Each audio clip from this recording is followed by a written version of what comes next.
Appeal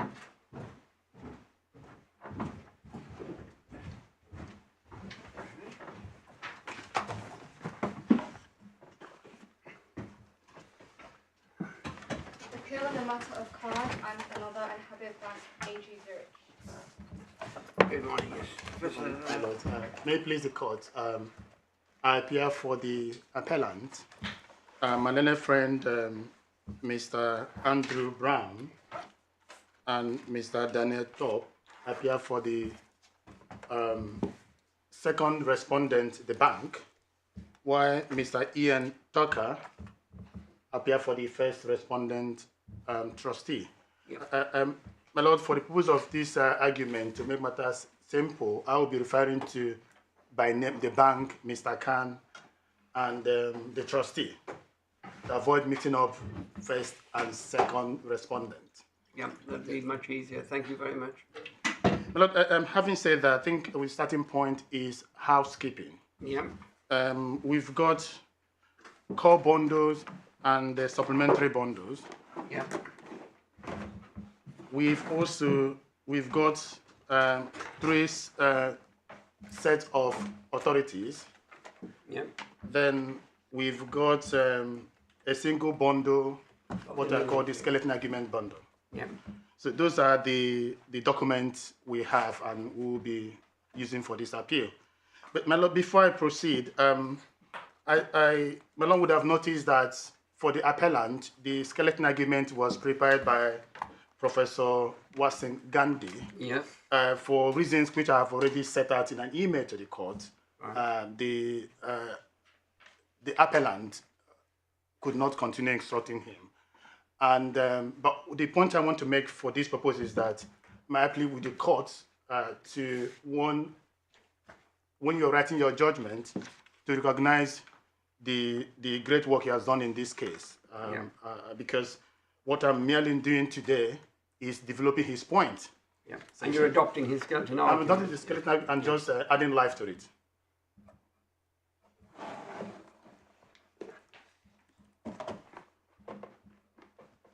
That's very helpful. Thank you very much.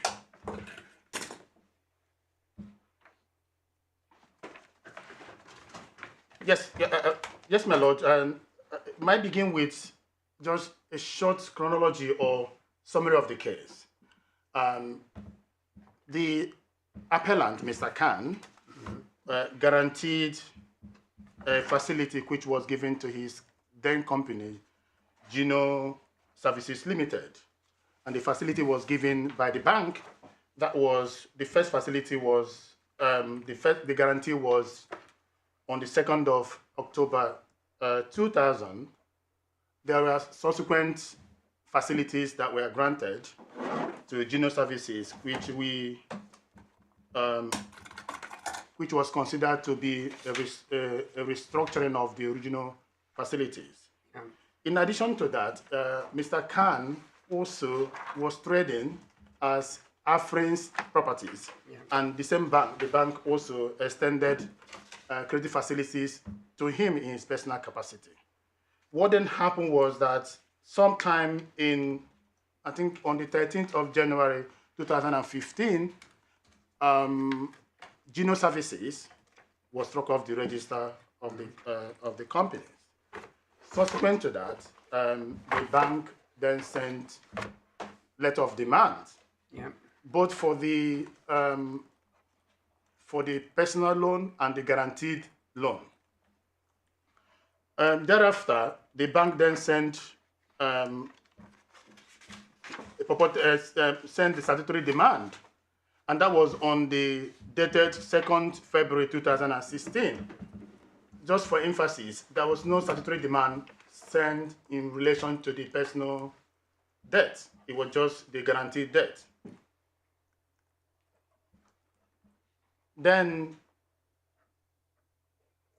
on the 9th of May 2016, the bank now presented the petition in issue in this case in relation to the guaranteed debt. Subsequent to that, sometime in around August 2016, Mr. Khan moved to Pakistan to take up a role there. But there was issue of service arose in relation to the petition, the underlying petition. Then the bank was able to obtain an order for substituted service that dated 16th August 2016, and eventually served it on Mr. Khan by email. Yeah. That prompted Mr. Khan to file an application for extension of time. Was the order for substituted service made in August 2016 or 17? It was it was May 2017. So, thank you, my lord. It was made in August, 16th August 2017.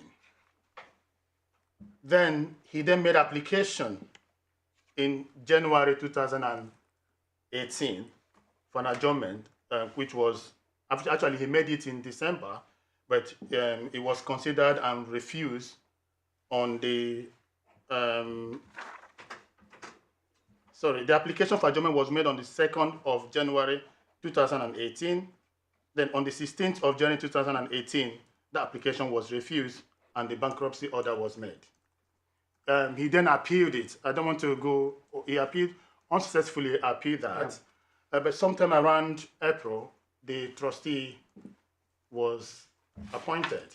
Mm-hmm. And just for the record, the trustee had also acted acted in relation to, as a receiver in relation to Mr. Khan's personal debt. Yeah.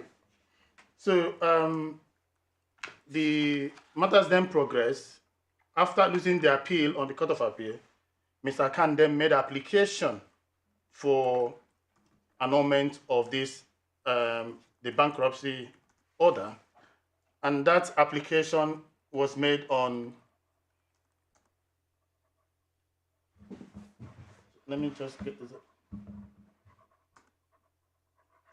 The application was made on the 26th of August 2021. Sorry, that was when it was indeed. No. It was made on, it was made on 9th of July 2018. But the hearing, the trial of it took place. It was a 2 days hearing actually, on the 5th of May 2021 to the 7th of May 2021, and by judgment, an order dated 26 August 2021, the annulment application was dismissed. He then lodged an appeal. The High Court permission was granted, stay of execution was granted. These were both in, the stay of execution was granted on the 5th of October 2021. Then the permission was granted on the 11th of November 2021. And he was given permission also to adduce further or new evidence. Yeah. The appeal was heard on the 29th of March and 30th of March 2022.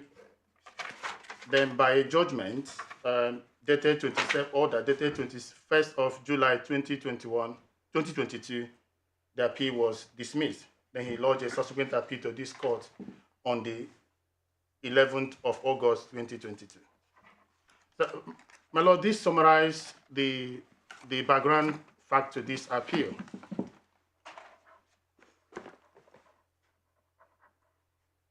So we have, in fact, my lord, set out, I think it might be worth to conclude the chronology to add that permission in this court was granted on let me 2nd of May, I think. 2nd of May, yes. Yeah. By Lord Justice Arnold. Yeah. 2nd of May, yes. Lord Justice Arnold granted permission to appeal on all 3 grounds of appeal. Those 3 grounds are set out in the skeleton argument of Professor Watson Gandhi, and I will tend to argue them, but my lord, permit me to start with ground 2. Yeah.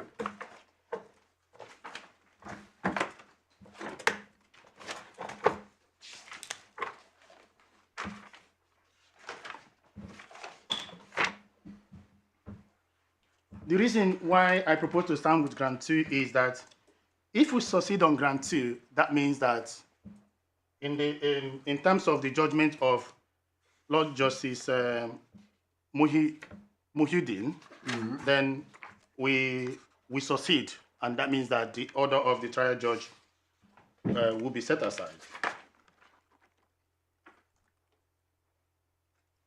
So grant 2, my lord, I'm started. It's on page 10 of the Appellant skeleton agreement.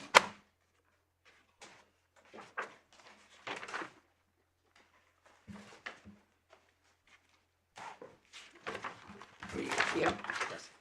And what we say in summary is that the judge, the High Court judge,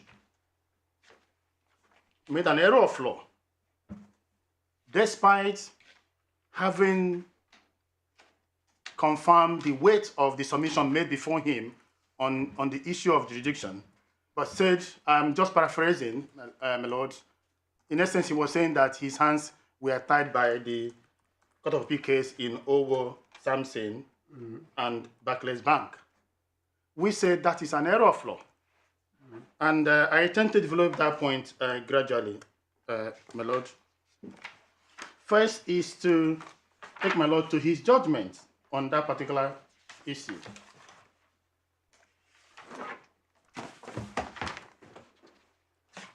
His judgment is on page, it starts from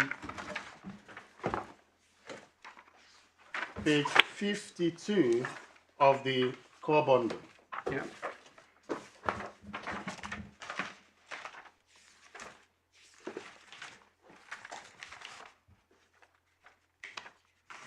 Then that where he addressed issue of jurisdiction is on page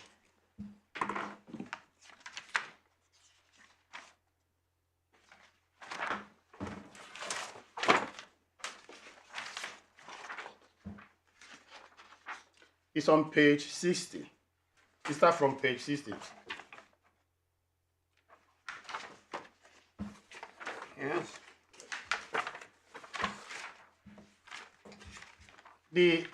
If my lord, we see what he says on paragraph 41.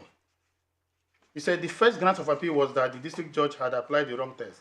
I have submission on that grant separately to the others because it seemed to me that if it was made out, that would be sufficient for the appeal to succeed.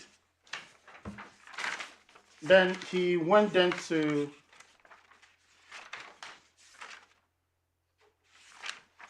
the issue of jurisdiction. Then he analyzed the submissions of parties on that point. If I might take my lord to, in particular, paragraph 49 of his judgment, where he analyzed the case of Gillan.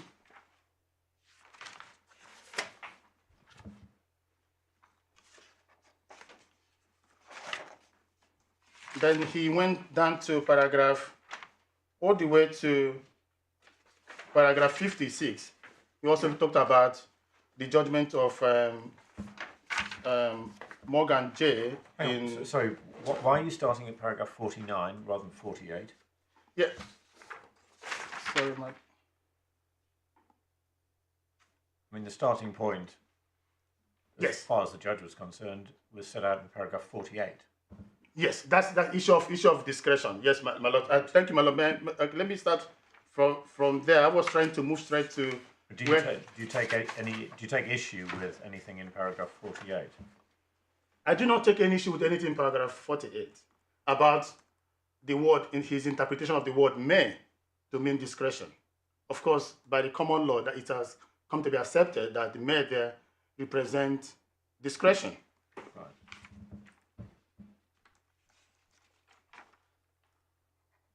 But I'm trying to take the judge, my lords, to where he dealt with the issue of jurisdiction. That's on paragraph 61.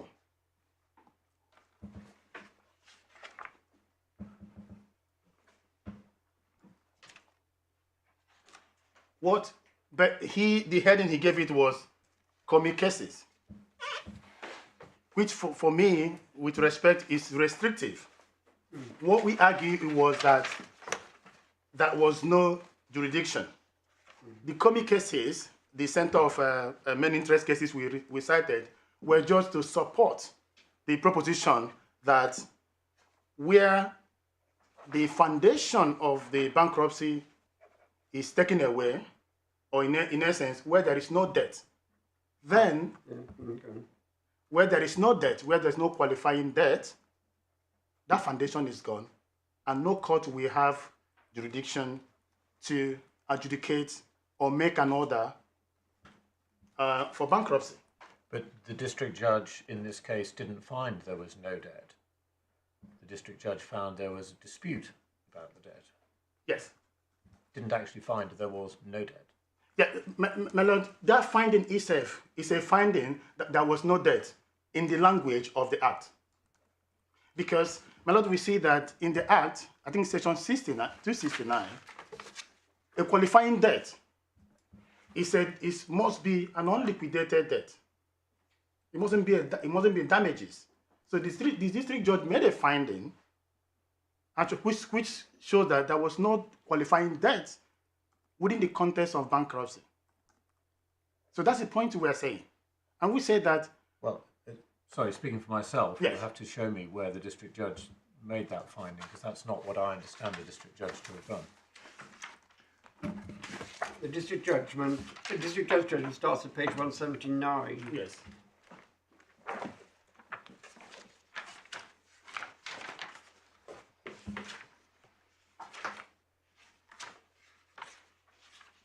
The judgment, around paragraph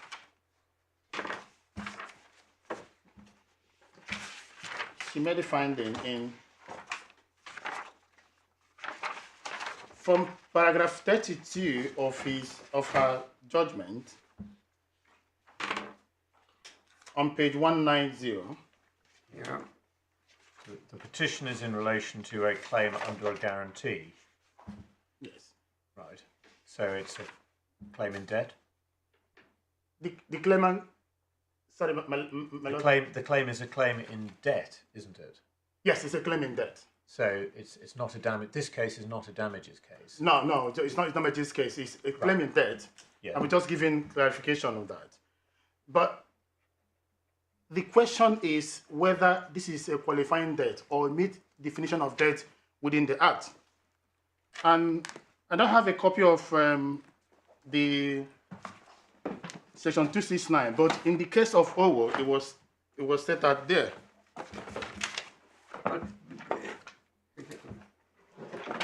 That's in the authorities bundle, my lord.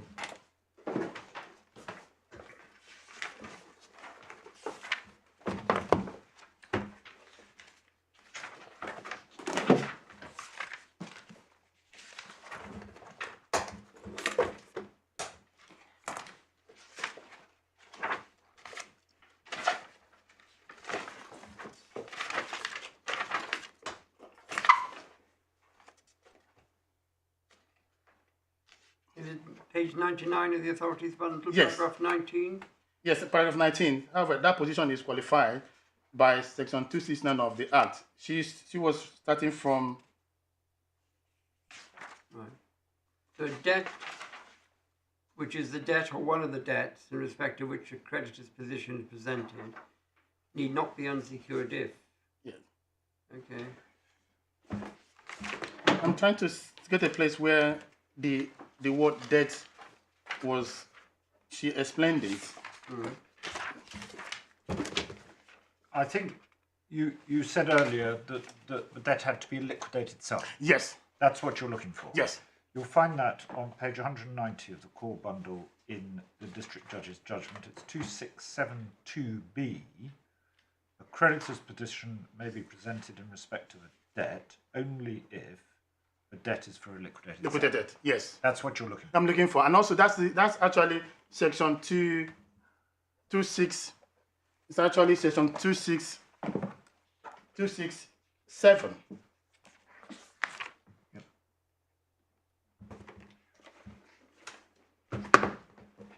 And that's it's on this additional authorities.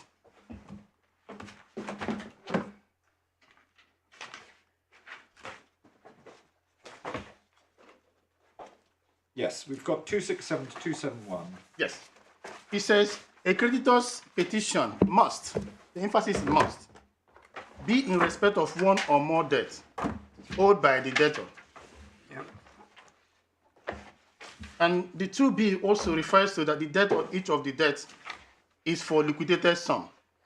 So clearly, every petition must be based on a liquidated sum. Yep. And that we say is the foundational basis for presenting a petition. And if that is lacking, which is what essentially the findings of the trial judge is saying. Well, you haven't taken us to the findings of the trial judge Yes. that says that. There may be a difference between a dispute and no debt existing. So Yes. let's go to the actual Okay, sir. paragraphs that you want to draw our attention to in response to my Lord Justice Snowden's question. She talks about disputed debt from paragraph 41.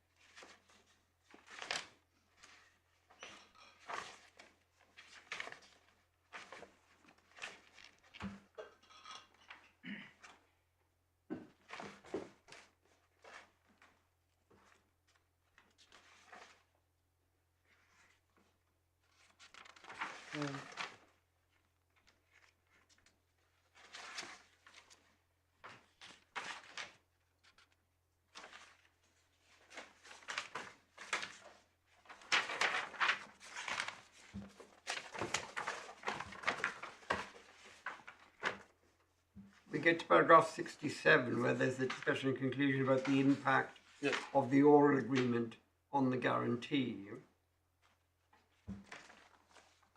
The analysis, where she analyzed the evidence of, Either side, yeah. yes.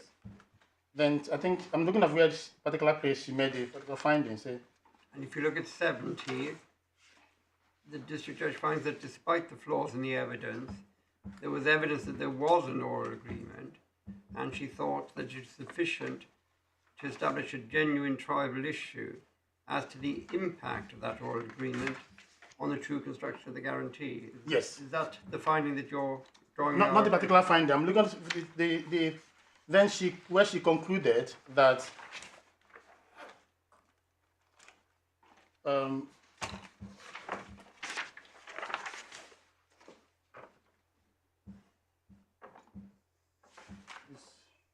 76 is, it follows that the bankruptcy order ought not to have been made on two separate grounds. That's page 204. The debt is disputed, and we've just looked at that, yes. and the bank failed to disclose its security. Yes, so those are the two grounds she found. And for us, that finding that the debt is disputed is critical. Why? Well, Sorry, my lord, well, okay, you say it's critical, but it's got nothing to do with the question of whether this is a petition for a liquidated sum. I mean, it is for a liquidated sum. It's just there's a dispute about what that liquidated sum is. You know, in other words, it's a question of the extent to which the guarantee extends.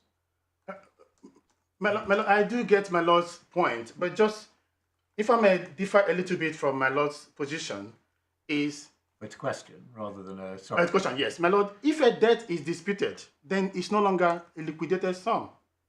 Why do you say that? I say so because a liquidated sum must be a sum that is certain. This judge finding essentially saying that that sum is not certain because Mr. Khan says that his guarantee does not extend. His guarantee does not extend to the subsequent or restructured. Do you have any authority for that proposition? That Because my understanding of the law is that if you present a winding up petition or a bankruptcy petition for a liquidated sum, namely in debt, you say this is what you owe. If there is a dispute about whether that is in fact the case, it doesn't mean that it's not for a liquidated sum. It's just that as a matter of practice, the Insolvency and Companies Court will not entertain the petition, but will send it away to have the dispute about whether the amount that is owed resolved in another more appropriate forum. But that's because that's a rule of practice as to how to deal with disputes about whether amounts are owing. I don't think I've ever seen it analysed as not being a liquidated sum. My Lord, I think in the authorities, one of the authorities, the old authorities, it was, let me see if I can get where it was analysed. It might be the case of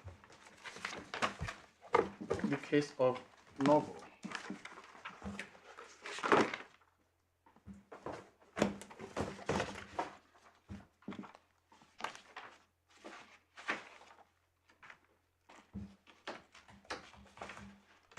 Page 62.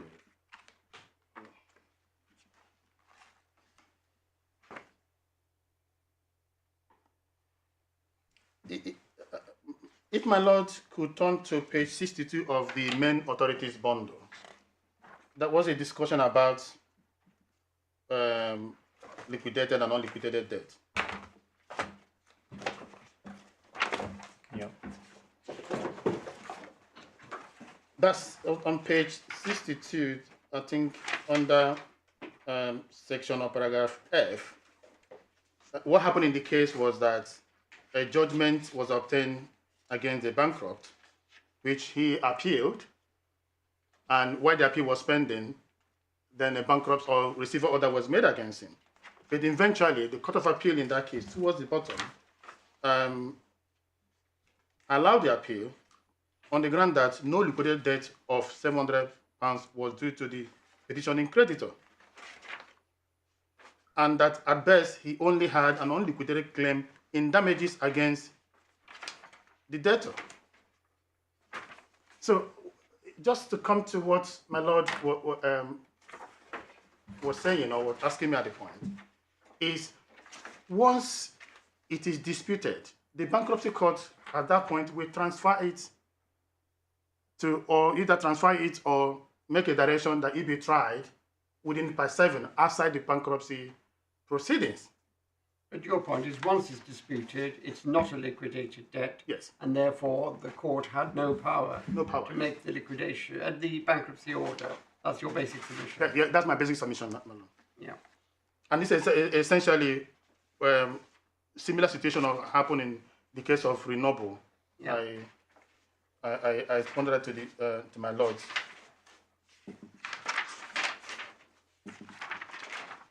Right. As a matter of fact, that case was on page 76 of that of the authorities bond I was talking about. What that case says was trying to analyze the law on paragraph B of that report. It's essentially saying no debt, no receiving order. That's a cardinal principle that has not changed.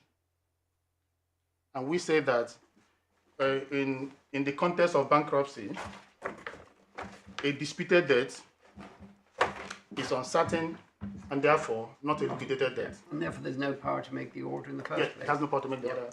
And if I may take my lord to the provision of section 271 on the additional authorities bundle. I have talked about 267, that it shouldn't even have, the bank should not have presented the petition in the first place. But if you go to 271 subsection 1. You said the third, you know, the supplementary, the additional authorities, sorry. Yeah, the one that is labeled additional authorities. Yeah. So 271, yeah. Got it. My fault, sorry, yeah.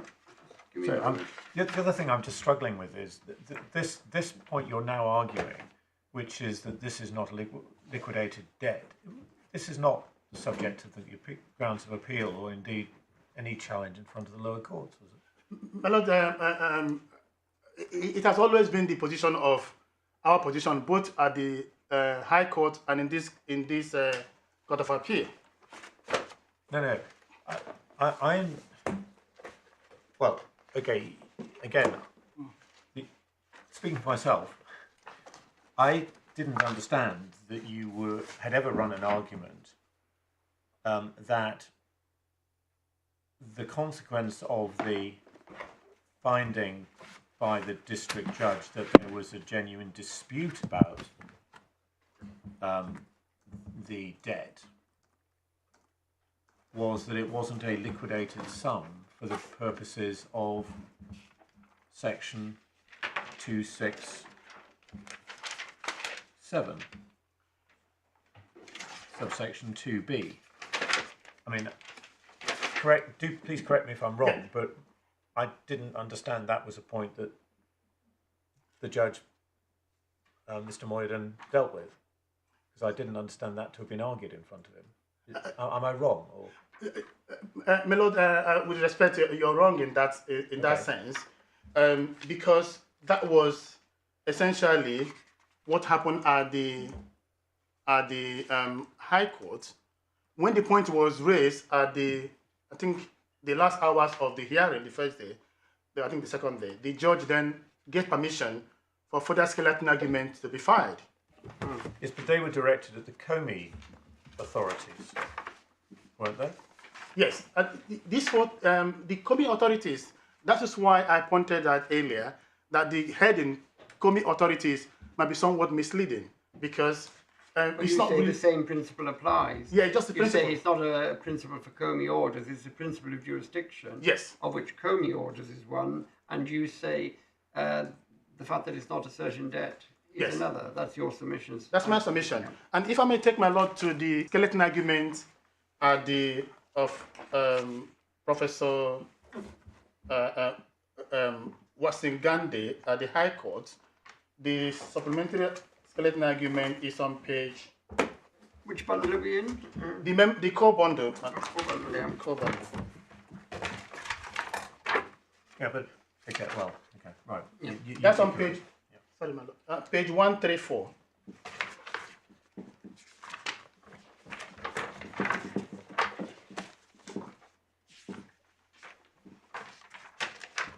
Yeah. My Lord, we see on page 136. He also talked about section 267. On the head, he said disputed debt and jurisdiction.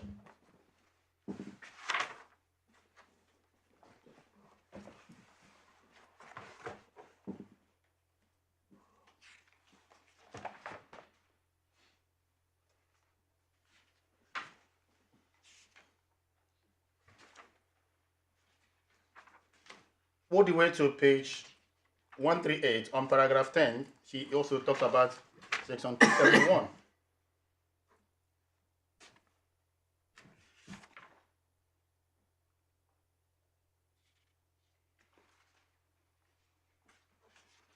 Yeah. So, and if I may take my Lord to how the High Court judge dealt with the point, that may also be of assistance. Mm-hmm.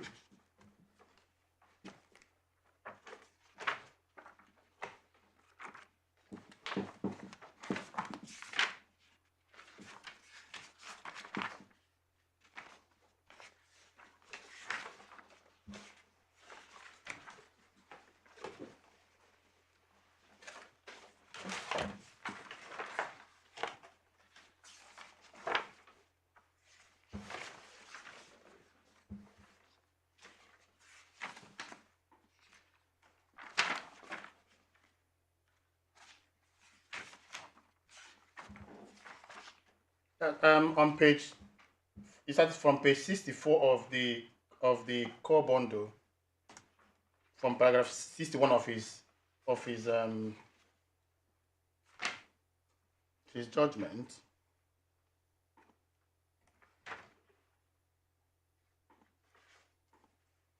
But where he then talked about summarize the submission of Professor Watson Gandhi is on paragraph 71 on page 66 of the bundle.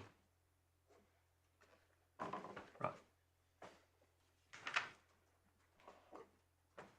71.1, where there is a dispute about the petitioner debt, there is no debt which can found the petition. I think there are two different points with respect here. Yes. There is an argument which is that if there is a dispute about a debt, then it's not a debt for the purpose of the winding up or bankruptcy jurisdiction. And that's based upon authorities, as we saw in the skeleton argument of Professor Watson Gandhi, the supplemental submissions like Mann and Goldstein and Stonegate Securities. Yes. But there's a different point, which I thought was the one you were just making, for which I think is a different point, which is you say, or you just have been submitting, that where there is a dispute, it means that the debt is not a liquidated debt. Now that's a different point. I take my Lord's hint. Maybe perhaps I would just, maybe I'll simply qualify it as where there's a finding. Because at that point where a judge has looked at all the evidence and made a definite finding that this debt is disputed on substantial grounds, and therefore this bankruptcy order ought not to have been made in the first place.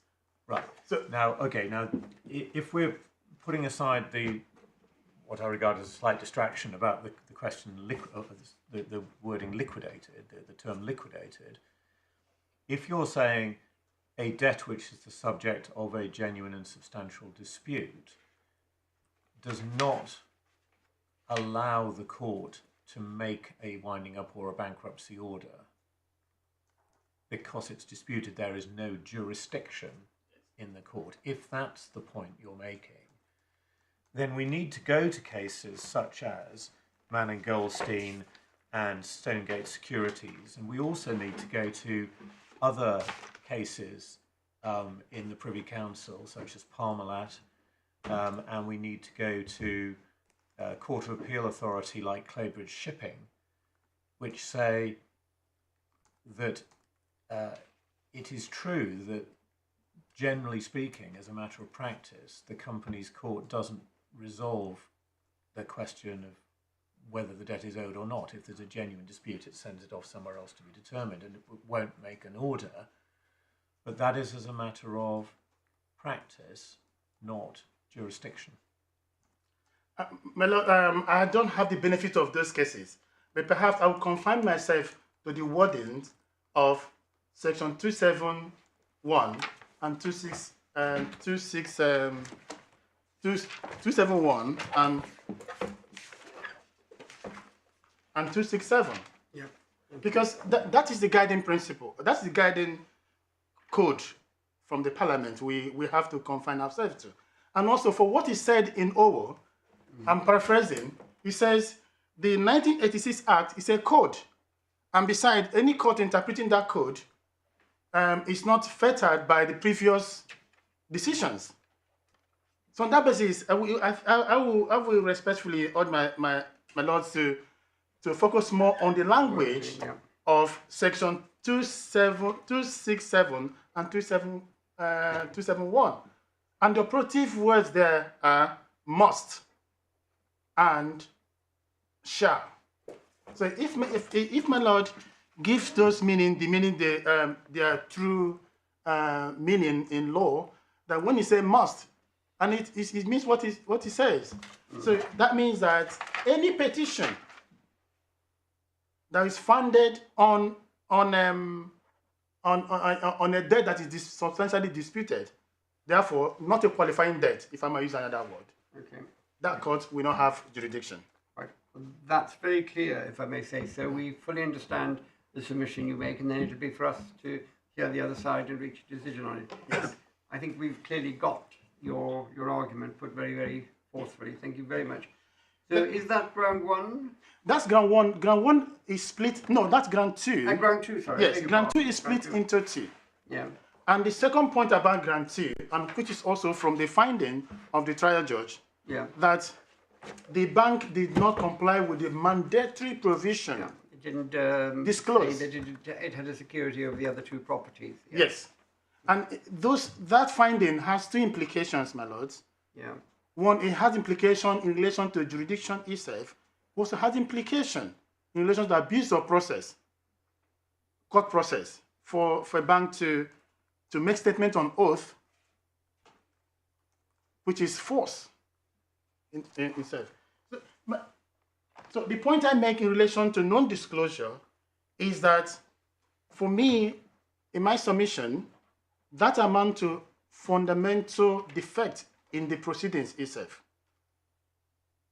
Does it go to jurisdiction? Yes, it goes to the jurisdiction. Yes. Because why does it go to jurisdiction? my lord, Because as you've showed us, the jurisdiction of the court is to make a bankruptcy order if a petition is presented founded on a liquidated account. yes. My lord, I think to answer your question, my lord, would be what is jurisdiction? Because that would then help us. Unfortunately, I've not seen a more clearer English authority on what is jurisdiction. I also looked if I consider Australian, but I got one from Nigeria, and that is on the third authority. Yeah. But the good thing about that case is that it was decided by an appointee of the Queen. So when Nigeria was still under the Privy Council. Yeah. So, and it was all about English law of res judicata that was discussed. So my submission is that what statement of law he's making there must be statement of law of the applicable to England and the Commonwealth. That's on page 22 of the bundle. The name of the case is Madukolo and Inkemdelem. I do not wish to bother my lord with the fact of the case. But the summary fact is that a judgment was made, entered in a separate case, another person, the same person or related party issued a new case. The issue was whether it was a nullity or not nullity. The order, the subsequent proceedings. But my lord, if I might take my lord to page 24 to 25 of the third authorities bundle. And with your permission, let me read out what he says about jurisdiction. He says that Lord Justice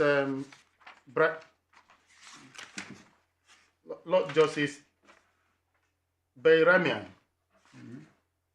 he says, before discussing those portions of the record, I shall make some observation on jurisdiction and the competence of a court.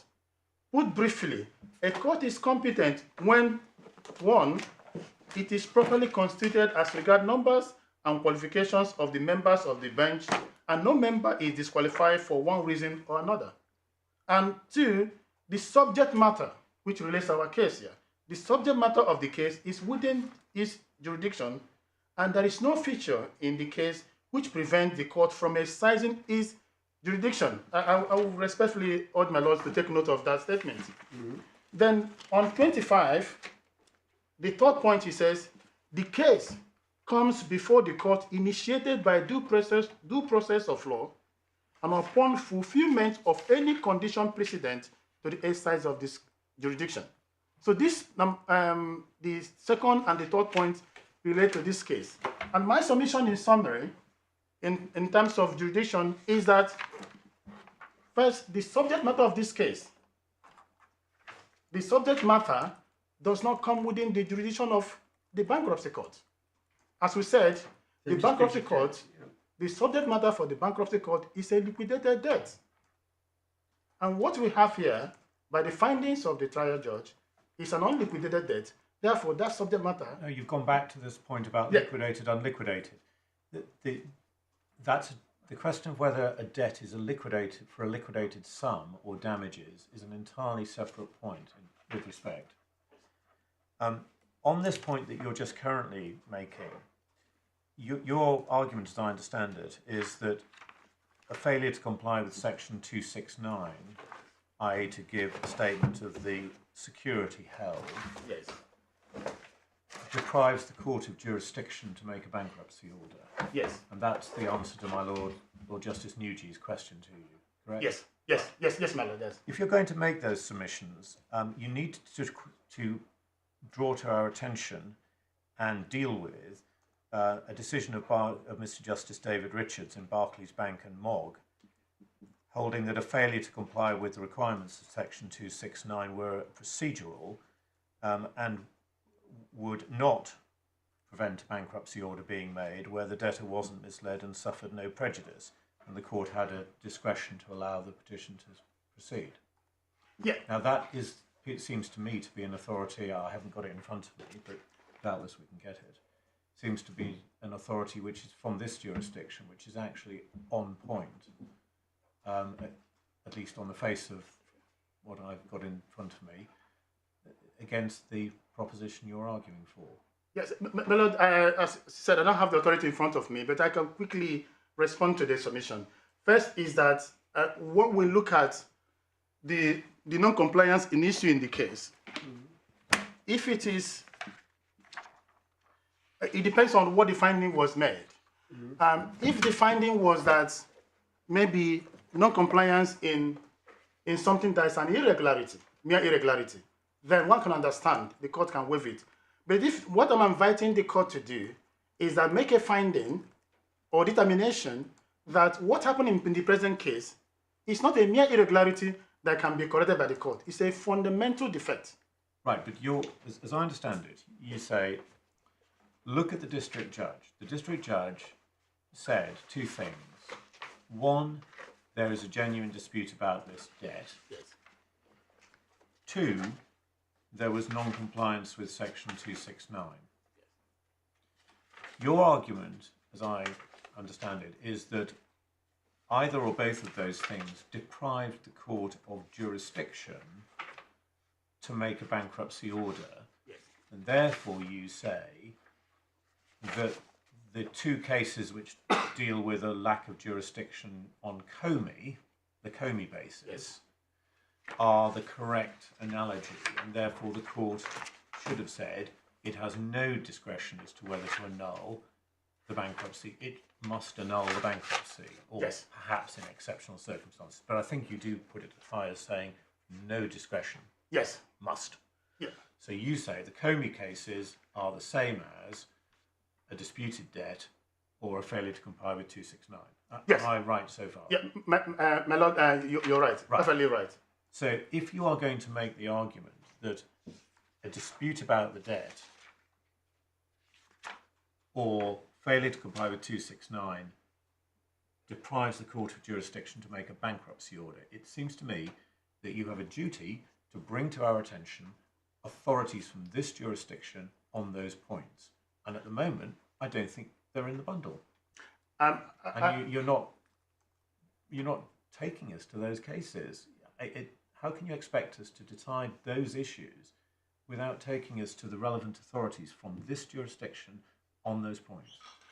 My lord, the reason is that in my research when I took over this case, I did not find any case on point on that particular issue. And I'm sure also the learned judge of the High Court also could not find any, because you took us to Professor Watson Gandhi's yes. supplemental submissions on that point, which was at page 13, start from page 135. So you took us to where I thought he had argued this point, made the point in the supplemental submissions, and at paragraphs 9 through to 13, at page 137 and 138 and 139, he cites a number of authorities, including the very well-known corporate authorities of Manning, Goldstein and Stonegate Securities, but you're not taking us to any of those. Because we have the case of Broadhurst in the bundle, and it deals with issue of liquidated. Well, I don't. Yeah, so I didn't want to go there, and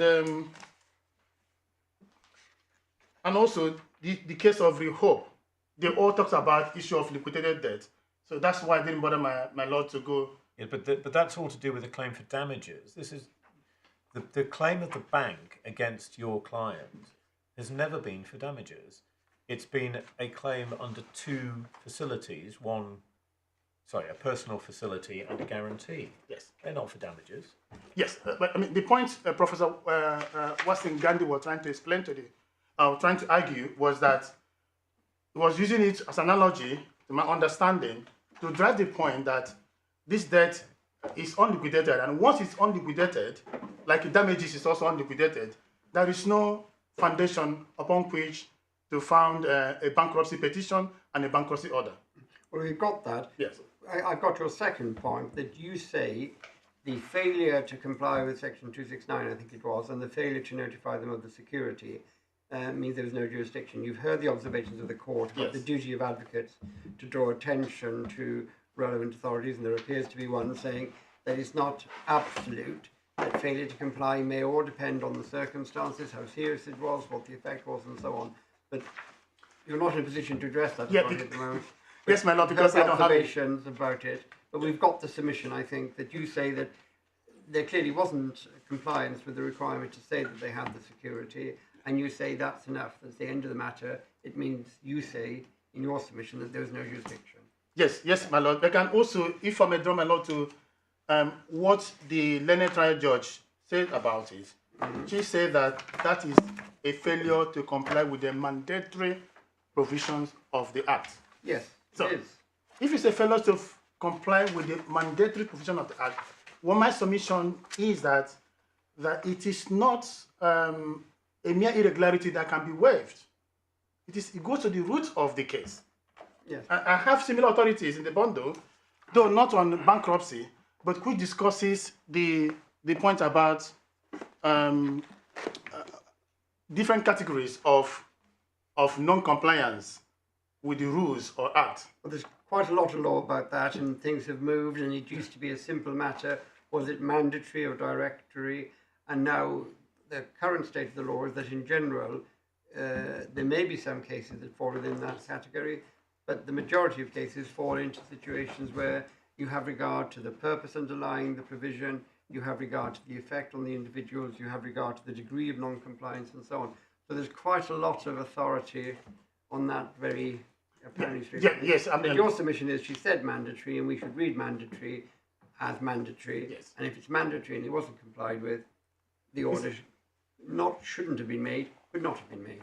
Yes, and therefore that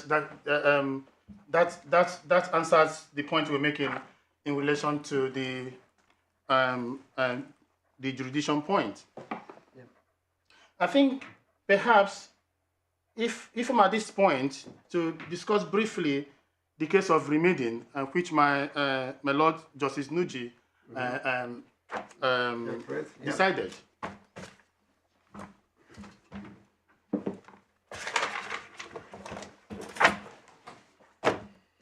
That's on page 199 of the main authorities bundle.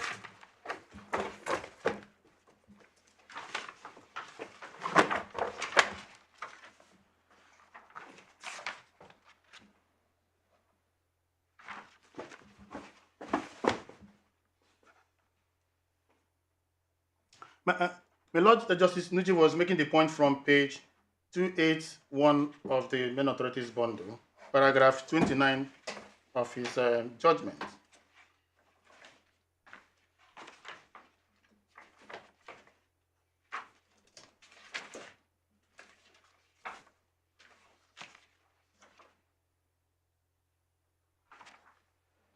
Yeah. So, in essence, this conclusion that my Lord reached in that case was that there's no discretion at all once there's a finding of lack of or absence of jurisdiction. And that can be seen from paragraph 38, paragraph 38 of his judgment on page 220. towards the end, he said, the real question, it seems to me, is whether the express enactment of a discretionary power to annul in section 282 can be taken away the default position under which, if an order is made without jurisdiction, the court has no alternative but to set it aside, and anyone who might be affected by such an order is entitled as of right to have it set aside. And my Lord Justice Nugee answered the question in the affirmative. Yeah.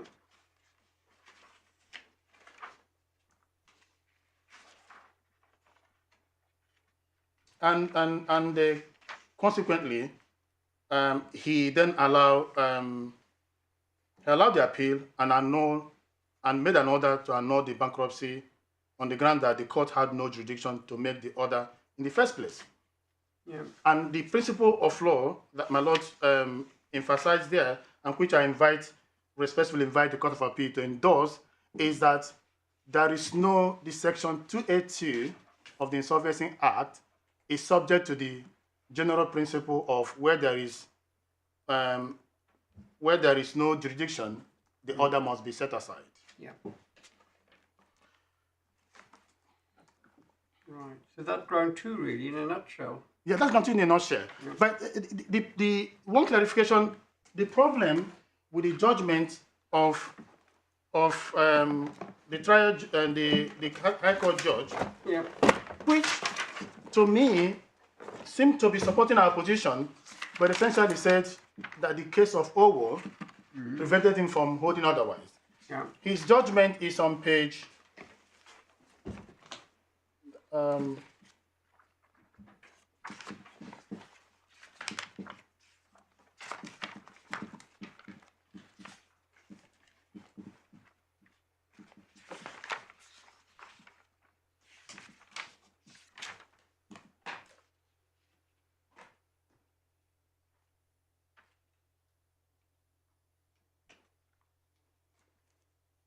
on paragraph 76 of his judgment. He made the point that, that's page 67. He made the point that in the light of the statutory scheme, it seems to me that where the petition debt is fully disputed, so that there is no debt capable of founding the petition, and no court could make a bankruptcy order, as the Comey case is cited to me, there is a powerful argument that the court would have no discretion on annulment application. So essentially, he was agreeing with the submission made by Professor Gandhi. Then on page 60... But is he right in the first bit of paragraph 76? I mean, is that a correct statement of law? He says, it seems to me that where the petition debt is fully disputed, such that there is no debt capable of founding the petition, and no court could make a bankruptcy order. Now, there's a number of different propositions wrapped into that sentence. That I fully understand that if it turns out that there is no debt, i.e. after the dispute is resolved and there is no debt, the court can't make a bankruptcy order. I fully understand that. But it seems to be assuming that where there is a genuine dispute,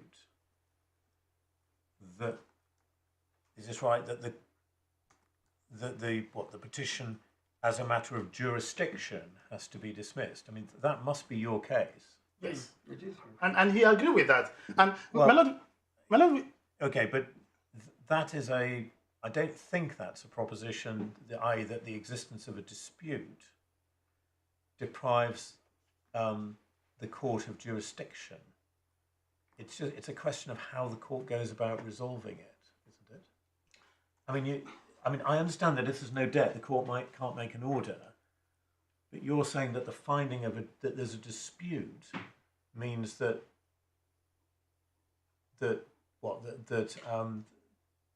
means that there is no qualifying debt. I'm very careful to use the word qualifying debt because that's language of the bankruptcy court, right from before the enactment of the Act in the common law.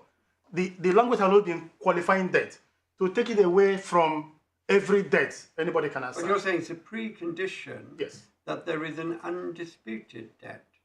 And if there is a dispute about the debt, and that's found to be genuine and real, Yeah. then you say the precondition of no undisputed debt has not been satisfied. And therefore, That's yes, your basic. that's my basic submission, and that's what Professor Watson also argued, and which Yeah, but see, this is why I'm afraid I'm going to get technical about it.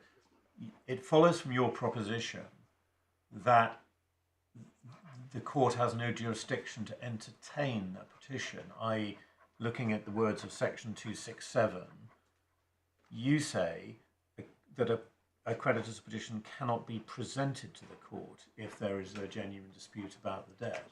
yes, Now, as a matter of jurisdiction, right, and that's what I'm questioning. yes, Because it's certainly the case, I fully understand that in 99.9% of cases where there is a dispute about the debt, the Insolvency and Companies Court will say this petition is not suitable to be heard in this court. It was an abusive process to present it because everybody knows that in 99.9% of cases, as a matter of practice, the Companies Court, Insolvency Court, Bankruptcy Court does not resolve disputes about the debt. But my understanding is that that is not as a matter of jurisdiction, but as a matter of practice. Now, you need to elevate it to a matter of jurisdiction, because unless you elevate it to a matter of jurisdiction, I think you don't get the benefit of cases such as my Lord Justice Nugee's case, which says there's therefore no discretion to annul. yes. I've followed the argument through. My Lord, is perfectly, but my Lord, I think I have elevated to that status, but let me repeat again. In the case my Lord Nugee decided was a case of territorial jurisdiction. We all know, students of law know that there are about 3 types of jurisdiction. So the common cases my Lord decided was territorial jurisdiction, because whether somebody was, his main common interest is in Australia or is in England. And my Lord decided, after looking at it, and said no, that the common is in Australia, therefore this court did not have jurisdiction. So that is, as you rightly said, that's a question of territorial jurisdiction. Yes. So the English court, given the way in which territorial jurisdiction is distributed through the European Union to the member states, once a court has decided that the COMI is in a particular state, only the courts of that member state have any jurisdiction to open insolvency proceedings, let alone to resolve them. You just simply can't embark on it, and that's what the COMI cases say. yes. Yes, I think we understand that that's a case of territorial jurisdiction, which is jurisdiction in its most fundamental sense. The court simply can't deal with the proceedings at all. Yes, that is also the point raised in this case is not territorial, but subject. It's subject matter Such a jurisdiction. matter jurisdiction. And And you you say say it's the the subject sexy. matter jurisdiction has to be an undisputed debt. Yes. I think that is where my Lord Justice Snowden is taking issue with it, because his understanding of the law, and I have to say my understanding of the law as well, is that the jurisdictional requirement for the English court to entertain a bankruptcy proceedings is a petition has been presented by someone who does have a debt. And that question, does the creditor have a debt, is a question which goes to the ability of the court to make a bankruptcy petition. And as my Lord said, in the vast majority of cases, as a matter of practice, the court won't go on to determine that question if there's a dispute about it, because the insolvency courts are not the right courts to determine factual disputes.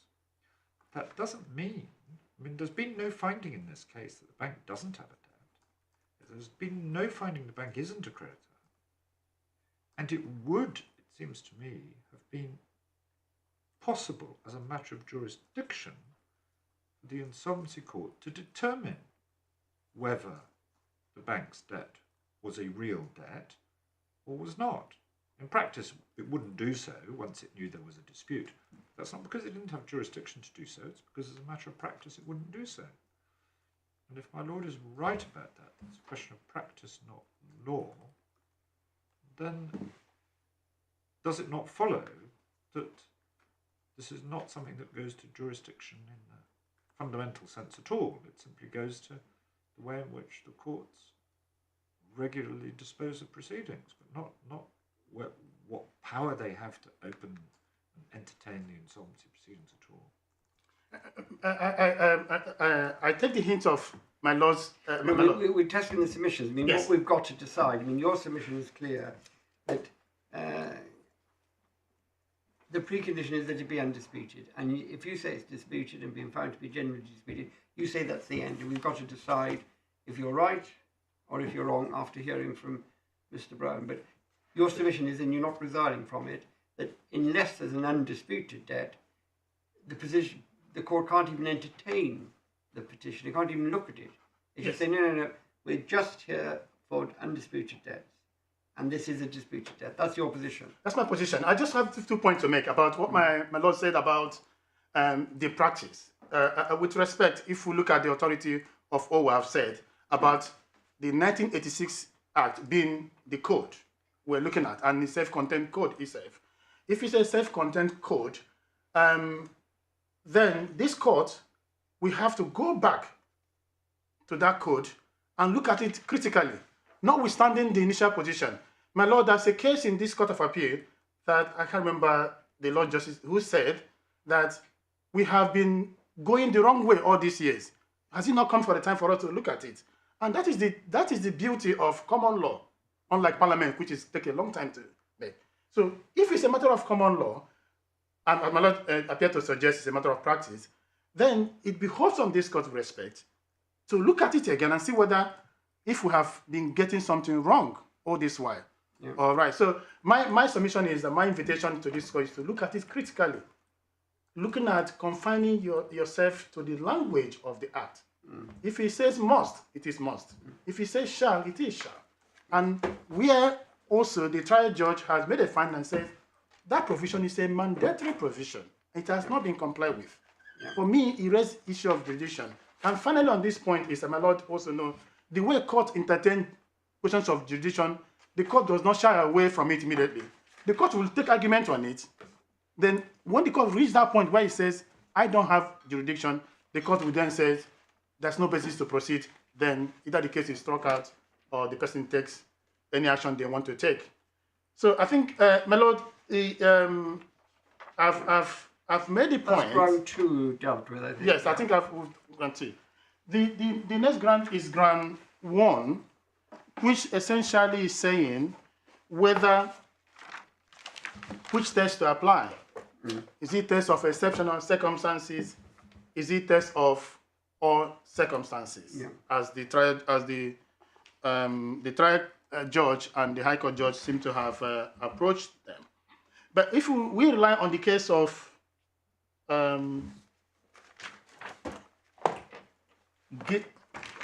Gilland, I hope I got the pronunciation correctly. Let me get the authorities. That's at part 24. Decision of Mr. Justice Newberger. Yes. Yeah. That's on page 114. Without troubling the court with the fact, we'll go to the straight where my Lord Justice Newberger made a point. On paragraph 49, page 125, he says, as I have mentioned, there is a discretion, no doubt about it, even if there is an arguable case. But it seems to me that unless there are special circumstances, such as other creditors who have undoubted debt, or clear other evidence of insolvency, or facts such as we are before the Court of Appeal in SQ and Peter Dominic, namely that the debt is in question was not challenged, then it seems to me, safe in exceptional circumstances, that it must be right not to uphold a bankruptcy order. So the fact that he referred to exceptional circumstances It's not by accident. So, and another case we're relying upon is the case of Mowbray. Page 180. Page 180.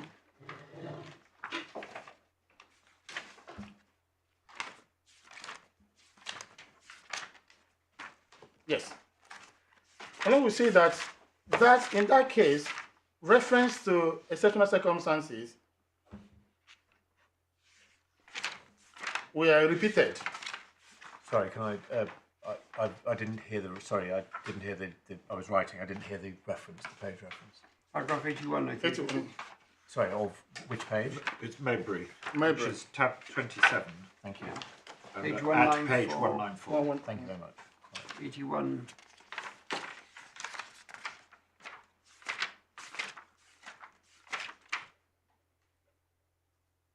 I think I'm looking at page 194.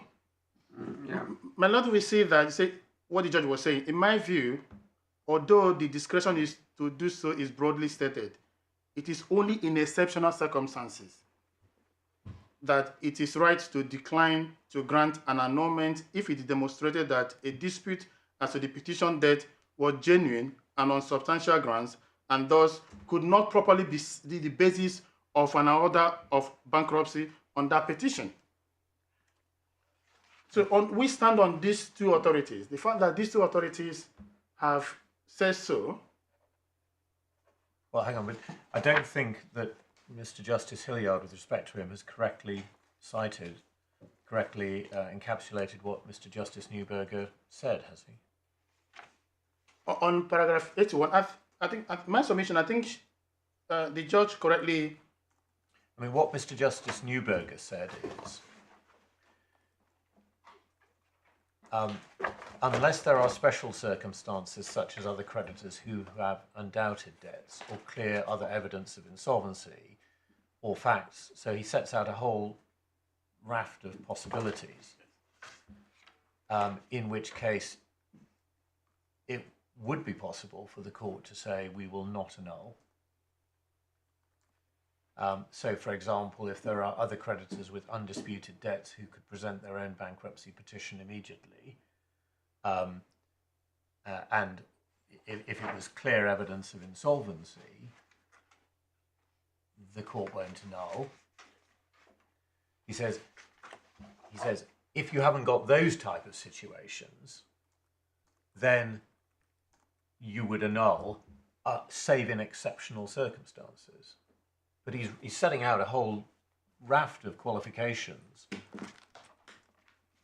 before he gets to the exception. His exceptional circumstances are, assuming there aren't any of those other things present, then you would annul, save in exceptional circumstances, which he's not specifying. What Mr. Justice Hilliard seems to have done is just simply to say, if there's a genuine dispute, then it would only be in exceptional circumstances that it's right to grant an annulment. He seems to have, as it were, skipped a step, if I've understood these two authorities correctly. Although he goes on to refer to similar things in paragraph 82. He does. It's not so much that he skipped, he's reversed. Yeah, but this focus on the words exceptional circumstances, if it derives from what Mr. Justice Neuberger said, you've got to be very careful about Relying on it. Yes. how you derive it. I could well understand that, although not as a test, that Mr. Justice Neuberger saying, well, there's a whole host of reasons why you might not annul. Here are some examples. And if you don't have those, then it would require something pretty exceptional. I understand that proposition entirely. If the proposition is, if you have a dispute about the debt, then only exceptionally would you not annul, then you're missing out a whole host of factors which might well cause the court to say, no, these aren't exceptional, these are just factors which we would have to take into account, bearing in mind the overall purpose of the insolvency jurisdiction. For example, if you have somebody, even if there's a dispute about the petition debt, if there are a whole host of other creditors who with undisputed debts who can't be paid, why on earth would you annul? Yeah, yes, I think I do get. I take the point my lord have made, but if maybe perhaps if I may invite the court to clarify the position. The reason is that in clarifying the position is to look at the language of the act as well, and see whether another way of saying expressing it is whether the Parliament has given the court an unfettered discretion, or whether it's a discretion that is fettered by that provision or circumscribed. There is a danger in allowing the test of all circumstances as if in the usual course of discretion. Even taking a cue from what my Lord Justice Nugee said in the case of remedying, that's another reason why the test of exceptional circumstances should prevail, because there is a danger in all circumstances. What it makes is that in the thinking process of the adjudicator or the judge, we think that, you know what, I'm not focusing, I'm taking all the circumstances together, but we are giving proper weight to this one that will be given the higher consideration. But from authorities, they all come down to one thing.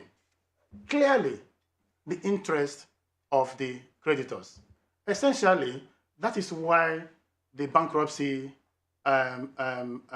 procedure or proceedings or procedure was in the first place instituted, is to protect the interest of the creditors. But the question, that's important point of principle here is, what test are we going to give the label? What label are we going to give the test? My respectful submission is, giving it all circumstances test is risky, in the sense that the judge, considering the circumstance of the application, will then not focus on the key element as to whether there was a tribal issue, which is key, or whether there was compliance with the mandatory provision. If we say, nevertheless, let me look at other factors. And this is what happened in this case. I think your submission is that in circumstances where the debt has been found to be disputed and there's been a breach of the mandatory requirements of Section 269, those are very powerful factors to put into the scale in favour of annulment. Yes. And simply saying you take everything into account doesn't necessarily give sufficient weight to those facts. The fact that the bankruptcy order should not, in those circumstances, have been made. Exactly. That's the summary of my. That's very helpful and very clear. Both Mr. Justice Neuberger and Mr. Justice Hilliard, in the passages you took us through, indicated that one of the circumstances which can go into the scales on the other side and justify not annulling a bankruptcy is if there's clear evidence of insolvency. In this case, the district judge did find evidence of insolvency, did she not?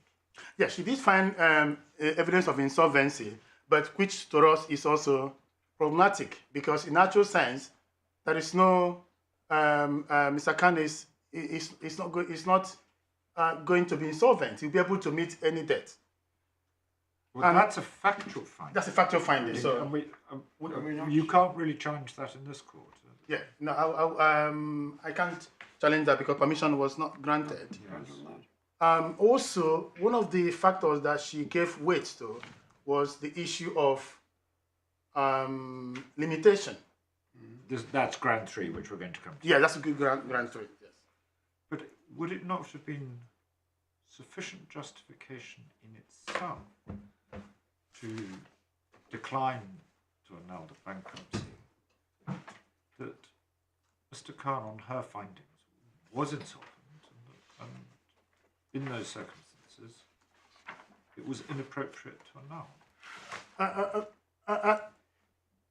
I think, my lord, my submission is no, because I think the similar issue arose in the case of Owo. If I may take my lord to that case, what was said there, the advice given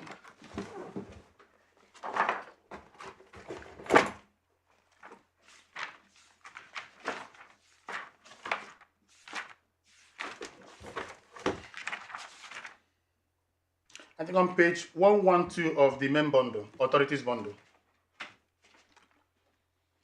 Paragraph 69.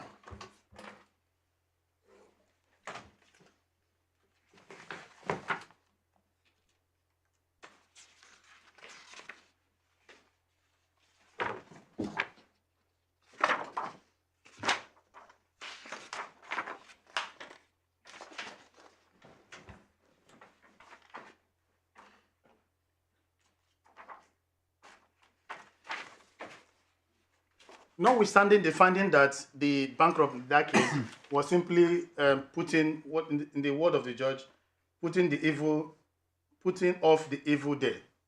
Yet that bankruptcy order was annulled on the basis that it ought not have been made. So in answer to my Lord's question, the mere fact that there was a finding of insolvency would not of itself. I see. Okay, thank you.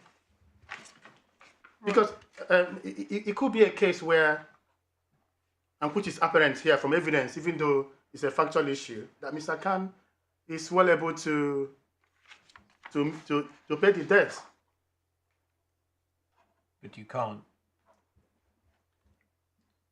Sorry. That's not something that's open to us to decide. The fact of the matter is the district judge found that he couldn't pay his debts, and we are required to accept that finding. Yes. But your real argument is that language we can talk about, but you've got powerful factors, the tribal issue as to whether there is a debt owed, the failure to comply, and a simple reference to all the circumstances devalues or diminishes those, and what you really should be looking for is something of such weight, such substantial weight, as to overcome those two powerful factors. And a general reference to all the circumstances of the case isn't good enough and fails to give weight to those factors. And you say exceptional circumstances is really a form of words that is telling the court, be careful, this man has been wrongly done by because the order shouldn't have been made. You've got to have, in old-fashioned English, jolly good reasons to depart from that. That's what you're basically saying. Yes, exactly, my lord, because the English court, or every other court in the world, is set up to do justice. Yes. So if you want to deny somebody a fruit of his litigation, if I'm using that word, then there must be something very exceptional. Yeah, there's something to be a jolly good reason or something exceptional. Yeah. Yes. Right, so that's actually ground one in a nutshell, then, isn't it? Yes, that's ground one in a nutshell. So I need not stress so much. The point I need to point out before I conclude on ground one is the danger of all circumstances which the trial judge led the trial judge into error was that in making her judgment, she identified abuse of process as one of the factors. Yeah. But ended up not even considering it at all. Abuse of process by the court in making false statement on oath that it did not have security. The High Court judge also, in that regard, discussed it, highlighted it, but never also find anywhere where they mention any place where the trial judge have taken specifically taken into account the abuse of process. And I say that this is one of the risks that will arise from all circumstances test. Right, so does that leave ground three then, which is yes, a legal issue of some complexity, the limitation issue, yeah? Yes.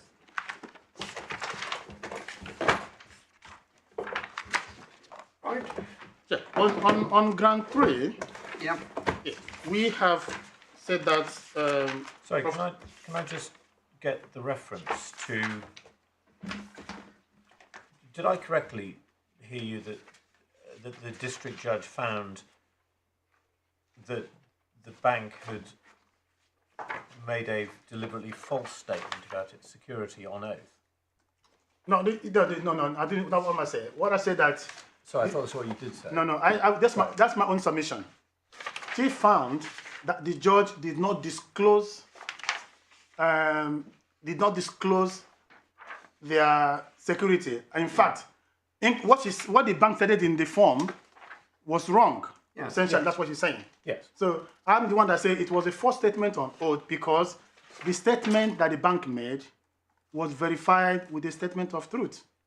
Okay, so I understand that the bank did not disclose the security which it held. In other words, it didn't comply with Section 269.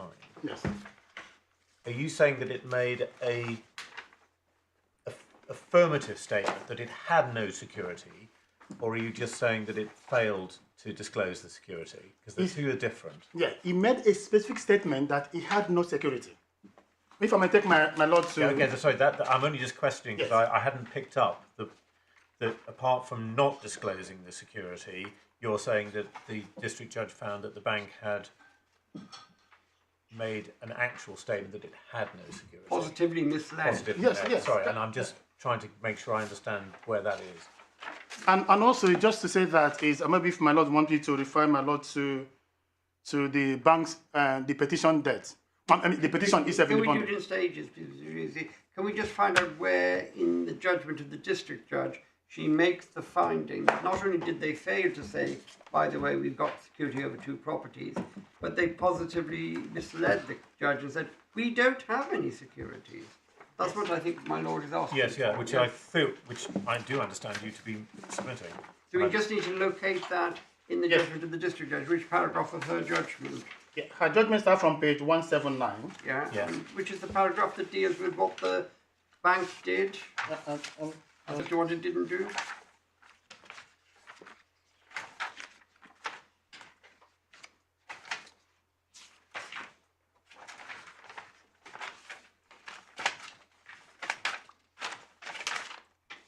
Starts at paragraph 26. 26. Yes, it says that the okay.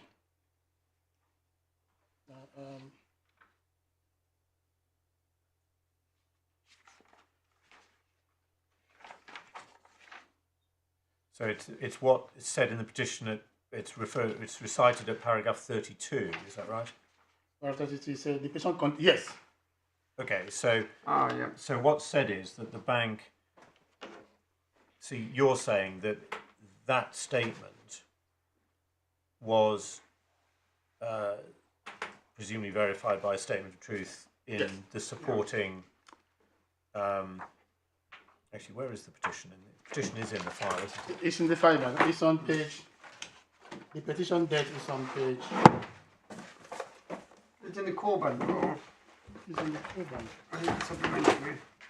There's a supplementary. The petition's tab 24, the Oh, core 24, bundle core bundle. 215. Yeah.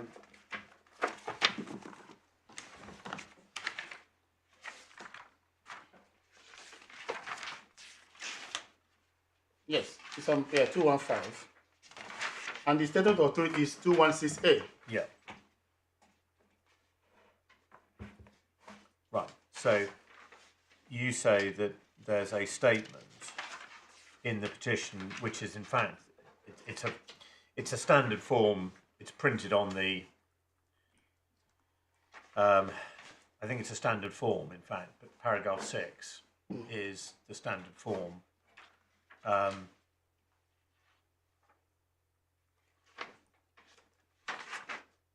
Yeah. But in any event, you say that was, well, it's plainly wrong, and it's supported by a statement of truth. I can see that, but I didn't think that the judge didn't go further and say that it was, as it were, deliberate. I mean, it's No, nobody has ever suggested it's deliberate Okay, or fine. Sorry, that's what I by was- the judge. yeah. But there was no trial of whether or not it's deliberate. Right. Yeah. But I think if there's anyone who's, I'm not sure, I don't want to give evidence, but if there's anyone who says it was deliberate, then it's Mr. Khan. So in his own belief, it was a deliberate assertion. Yeah, but that issue was not tried, so I do not go further than. I mean, I fully understand you're entitled to say and do say that somebody shouldn't shouldn't set out a statement of truth supporting a bankruptcy petition without making proper inquiry, and it's at very least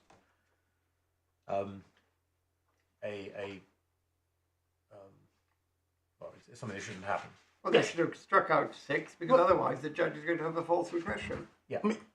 My submission is that if that portion even if it's a tick box or standards test, was struck off, the judge that made the bankruptcy order in January 2018 would not have proceeded. No, well, yeah. And what is troubling about that is that Or what happened at the trial. I'm not sure that's right. Actually, you see, it goes back to our jurisdiction argument. I suspect that what the judge would have done, if it had been drawn to his attention, would have said, well, the petition needs to be amended Yes.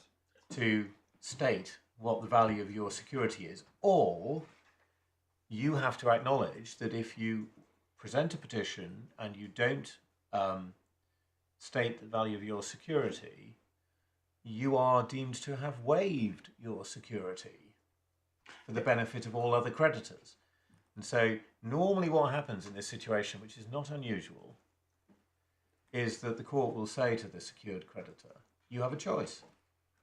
Either amend your petition and petition for the lesser sum, either your place in the collective remedy will be for a lesser sum, which if the debtor chooses to pay the lesser sum, will result in the petition being dismissed, or you give up your security for the benefit of all other creditors, in which case you can participate in the collective process for the full amount of your debt.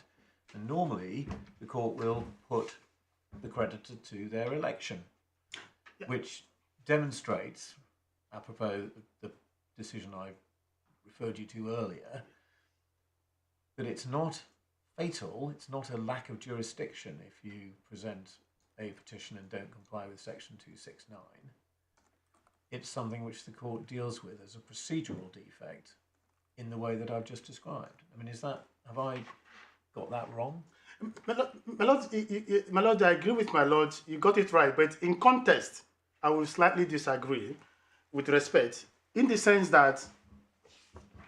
No, but I was only picking up your point, Yes. which followed my lord's observation to you, that if disclosure had been made, the bankruptcy order would not have been made. Yes.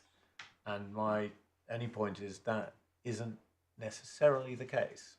But I think that's the question of jurisdiction that we're going over in a different way. But I just wanted to be very it's the clear same about as that. your rounds 1 and 2. I mean, your basic point is that just as the disputed debt, it was a precondition of the disputed debt, that there be an undisputed debt, so you're saying that either, well, are you saying that there's no jurisdiction if there's been a failure to comply with the rules? You are saying that. Yes, But the alternative way of saying it is it's a very powerful factor if there is a jurisdiction, and there's got to be a reason as to why you overlook, if you like, or refuse to annul the bankruptcy, notwithstanding that very powerful factor. That's the way you put the case. Exactly, as jurisdiction, or if it's a question of discretion, as a powerful factor in favour of annulment. Yes, my lord. Yeah. And if those positions I made here are accepted in the way my lord has put it, then that means that the inevitable outcome will be to set aside the judgment of the trial judge. But just to, this final point about the statement on the form. Yeah. What my lord was referring to is issue of sufficiency or insufficiency of security, which does not arise in this case. So this case is a case of stating we do not. It's a very stark. No, I understand. You understand that, yes. Yeah, but I mean, see, the reason I picked you up on it, just because I want to make sure we get the legal framework correct. Suppose a bank is owed £1 million by an individual, and there's no prospect of the individual paying £1 million, and the bank petitions for his bankruptcy. Now, it turns out that the bank has forgotten that it actually has security over a very small asset that the man owns. Let's say it's worth £10,000. And the bank fails to disclose the fact that it has security for £10,000 over a car, let's say, or some sort of asset. Now, that's plainly not compliant with section 269. Yes. But there's no prospect whatever of the undisputed proportion of the debt, the unsecured part of the debt ever being paid by, and indeed let's assume that the person has a whole host of other creditors. all of whom can't be paid. In that circumstance, the failure to comply with Section 269 tends to sort of pale into a little bit of insignificance when one is looking at the overall interests of creditors, the collective process, doesn't it?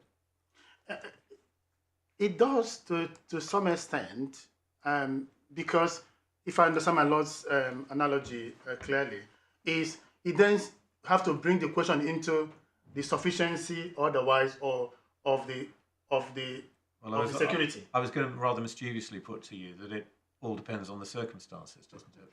Yeah.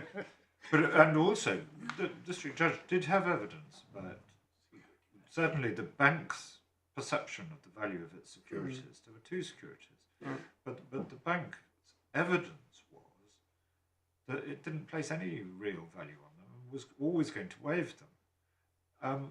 And indeed, when it comes to it, they were deemed to be surrendered because they weren't mentioned.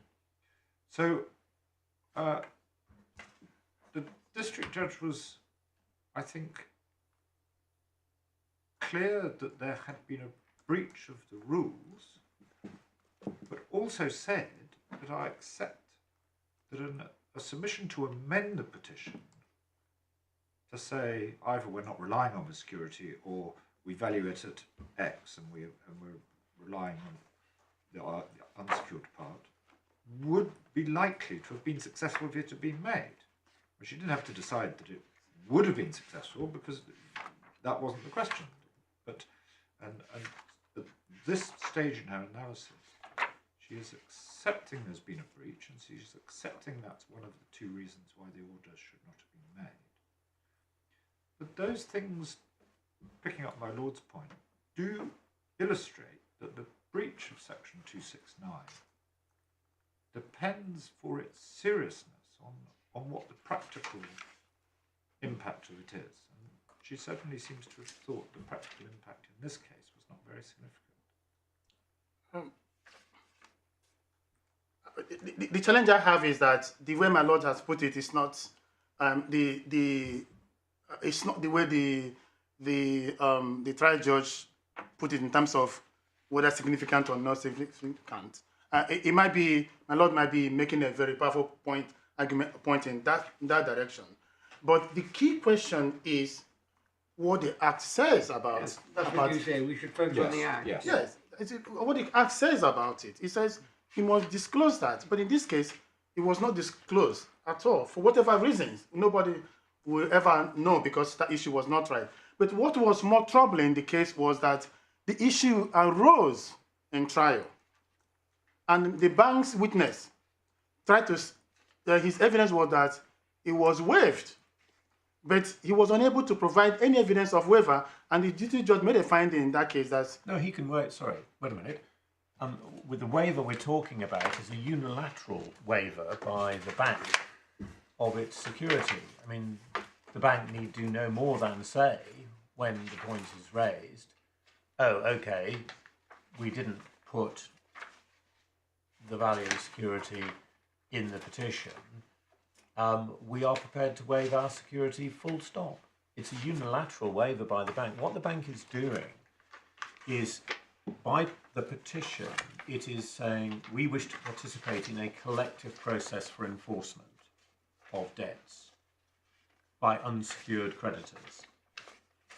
Now, normally, somebody with a secured debt stands outside that collective process. You know, that's the whole benefit of having security. You don't have to take your place in the queue with everybody else for a proportionate handout.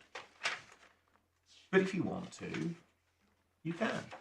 But it's a unilateral choice. And as my Lord has just said, I mean, in fact, I think as I put to you earlier, that if you don't put the value of your security on a petition, you may be deemed to have waived it anyway. Yes, you know, yes. So it's when you talk about evidence of waiver, I mean, it's simply a question of whether the bank is prepared to waive or must be deemed to have waived anyway.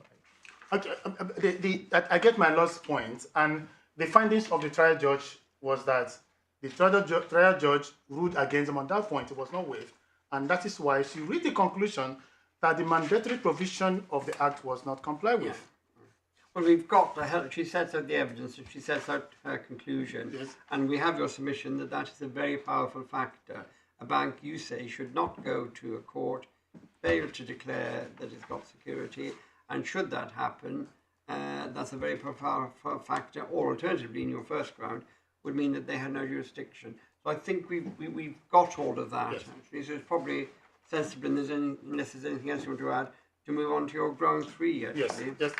I think I've said all I could say on the first and second grounds. Yeah. Then I move on to the final grounds, which is one of the factors that Yeah. the trial judge relied upon. Limitation. In essence, what she says is that if she grants annulment, that the bankruptcy debt, not the creditors will suffer because they will cut off by limitation. Yeah. So, and my submission is that, and our submission is that that is wrong. And the High Court judge, also ruled against us on that point. But we say that it is wrong. The reason we say it's wrong is that, in summary, before I proceed to the authorities, in summary,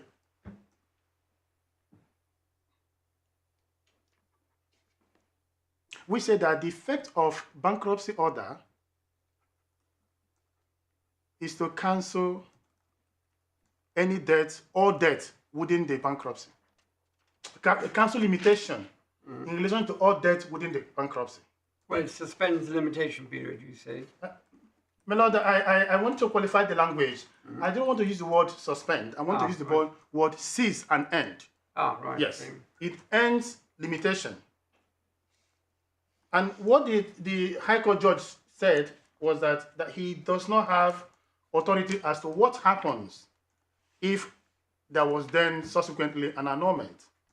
But there is a helpful authority in the bundle which seems to address the point. That's the case of Reed Dennis. Yeah.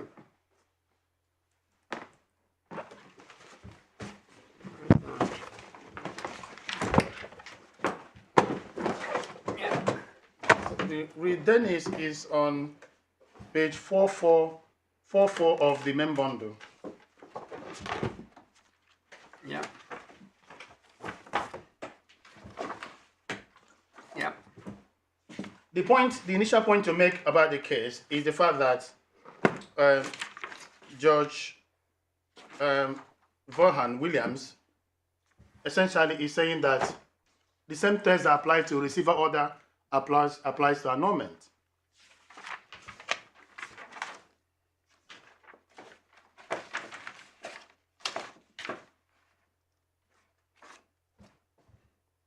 And what he says there is that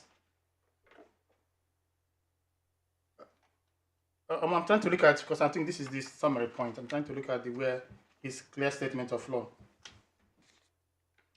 Then on page 46, but on the summary part on page 45, is when the money is paid into court, the statute begins to run from the date when the receiving order is rescinded, because the debtor's statement of affairs and payment into court is an acknowledgement of the debt. And during the receiving order, the creditor's right of action is suspended. That's the summary of the case. But in the reasoning, his reasoning is on page 46 and to 47. He says, if I may read, there is a bond insufficient, and in that case, it may be very well be that the effect of annulling the adjudication or annulling the receiving order is to make the statute of limitation apply.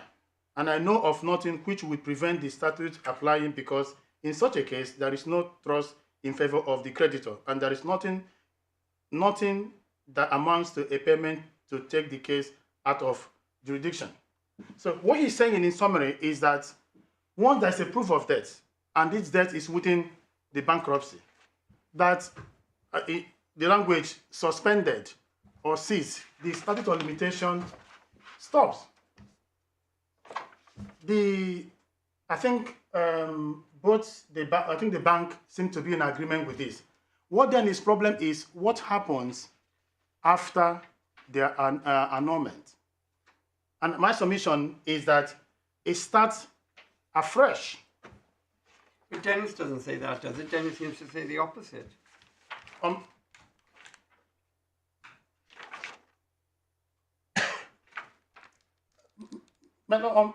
page 45, directly the receiving order is rescinded. I think isn't you're saying that isn't it the bit that's just above the bottom of the page? There's a highlighted section, but isn't it the bit above the highlighted section at the bottom of page 46? Yes. It says what this was a bankrupt who had paid money into court, and after 6 years, is this right? He wanted the money out. And his argument was that, is this right? That because he'd been bankrupt for 6 years, he ought to have, nobody had come forward to claim the money, he ought to have the money back. And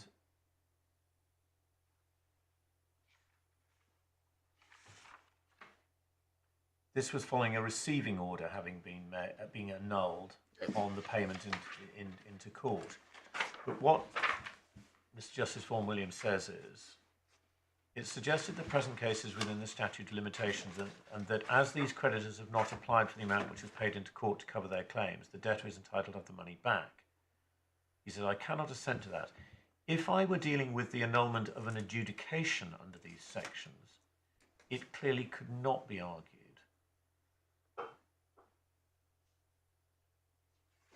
What do you mean by that?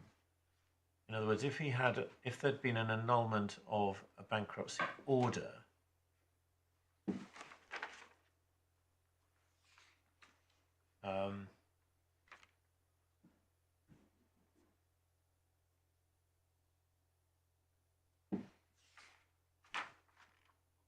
so in other words, if you'd have annulled the bankruptcy order, but on the basis that monies were paid into court, and then you wait for 6 years.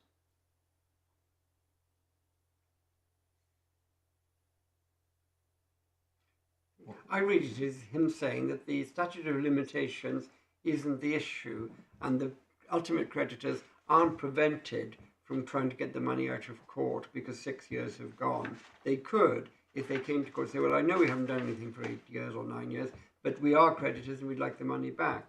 And this judgment seems simply to be saying this is in trust.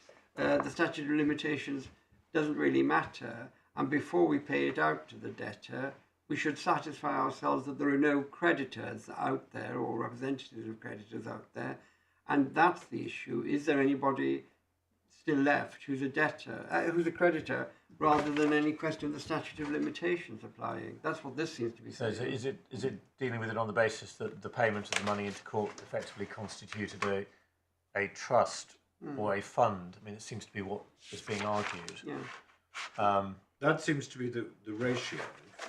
And He says it is paid, this is at page 47, it is paid into court for the creditor whenever he likes to come for it. Yeah. And at the bottom, this money is in a sense paid in trust for these creditors. So the statute, so the statute doesn't run because it's simply so it's not really dealing with the question of the Limitation Act during a period of a bankruptcy, which is then subsequently annulled, because in this case it was the other way around. The annulment was done at the start, or at least when the money was paid into court, and then the question is, how do you get the money how do you get the money out after 6 years? Is the statute of limitations running during that 6 year period? This is not really dealing with a case looking at the question of whether the statute of limitations has run during a period of a bankruptcy which is then annulled.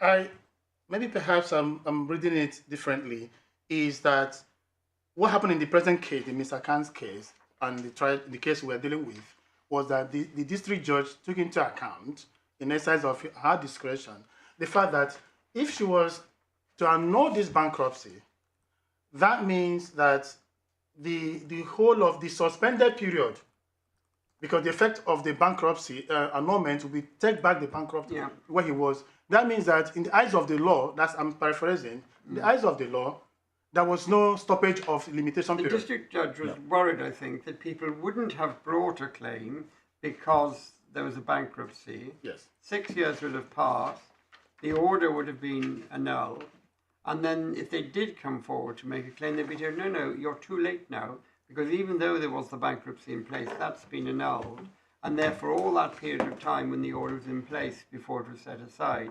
counted towards the limitation period. And she was concerned that that could create injustice for creditors, was what I read her as saying in her judgment. But my... And you say that's not right. That's not right. You say the limitation period starts again. Yes, starts again. From the annulment of the order. Yes. I'm making two propositions. One is, which has been accepted, that the effect of bankruptcy order is to stop or suspend limitation. Yeah. The question which troubles the High Court judge, and which he said he did not have any authority on, was that what is the effect of the annulling the bankruptcy order? He took the position that the effect will be that the court, in the eyes of the law, there was no and so limitation would have run against creditors during the period of the bankruptcy, hence they would be prejudiced, said the district judge, if, well, that's what the district judge was concerned about, and Mr. Mohyuddin was also concerned about it. If you annulled the bankruptcy, you say he was wrong, because the time would only start to run again against creditors from the point at which the annulment is made.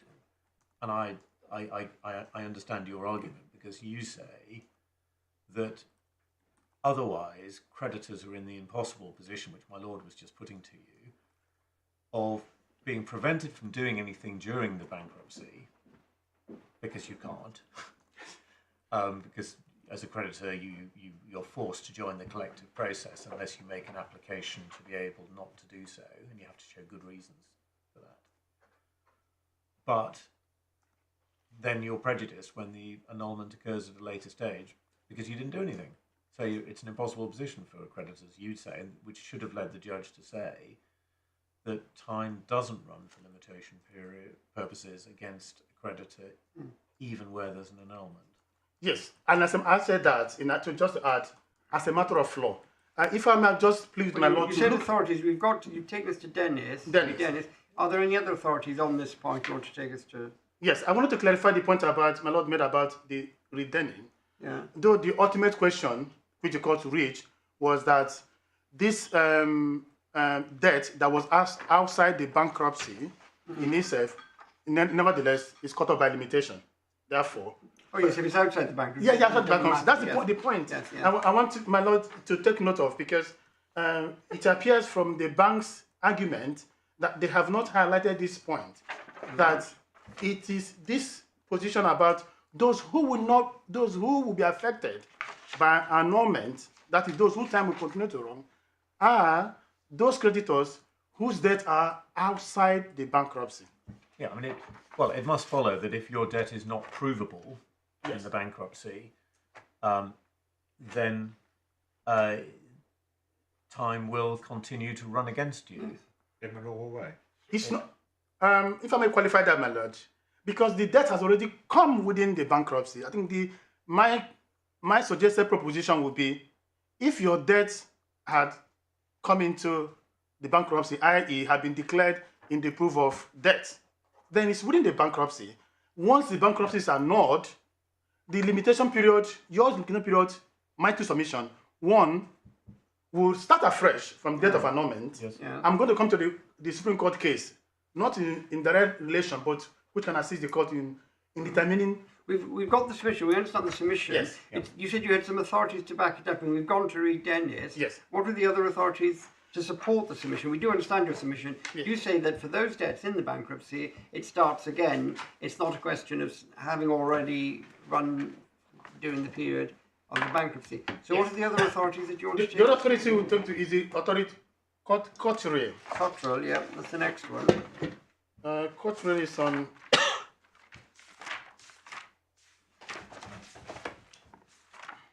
Yeah. Hang on,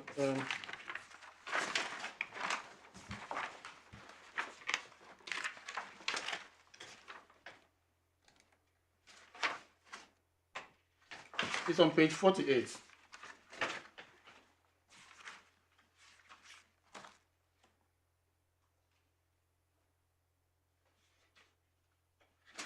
Yeah. In this case, my lord, we see the point I was making, that what happened in this case was that the debt in this case was outside the bankruptcy. Yes. So it then supports my proposition that once the debt is within the bankruptcy, that the time will not run against the creditor. I take my lord to page 55. Yeah. On top of it, he said the doctrine that time ceases to run under statute of limitation where a party becomes bankrupt has been dealt with in certain cases to which I have been referred. So this is the court confirming that time ceases to run. Yeah. My lord, we see that reading down, he said, when a bankrupt ensues, there is an end to the operation of the statute with reference to debtor and the creditor. Yeah. This is reaffirming the statement of law, which in other case has changed. Then up to the point where he says, so he then clarified the position that he is not asserting that the bankruptcy put an end altogether to the operation of the statute in relation to all matters affecting the debtor's property, but in regard to the relation between the debtor and his creditor. So the point is made clear that what is going to be affected negatively will be those creditors who are outside this bankruptcy. Yes. But in the trial judge's judgment, she has in contemplation those creditors who are within the bankruptcy with the proof of debt. On page 56 of that authorities bundle. Yeah. Towards, I think, the first paragraph of there, he said, the importance of the case and of the way in which the doctrine is stated in a judgment of the court is that it makes clear that it is only in the bankruptcy that the statute ceases to operate. Yeah. And then we see the word where I prefer the word ceases. Yes, but what he means there is it doesn't apply to things in the bankruptcy. That's what he means. Yeah, so it ceases to operate. Then it doesn't have any effect on the operation of rights or remedies which are unaffected by the bankruptcy. Yes.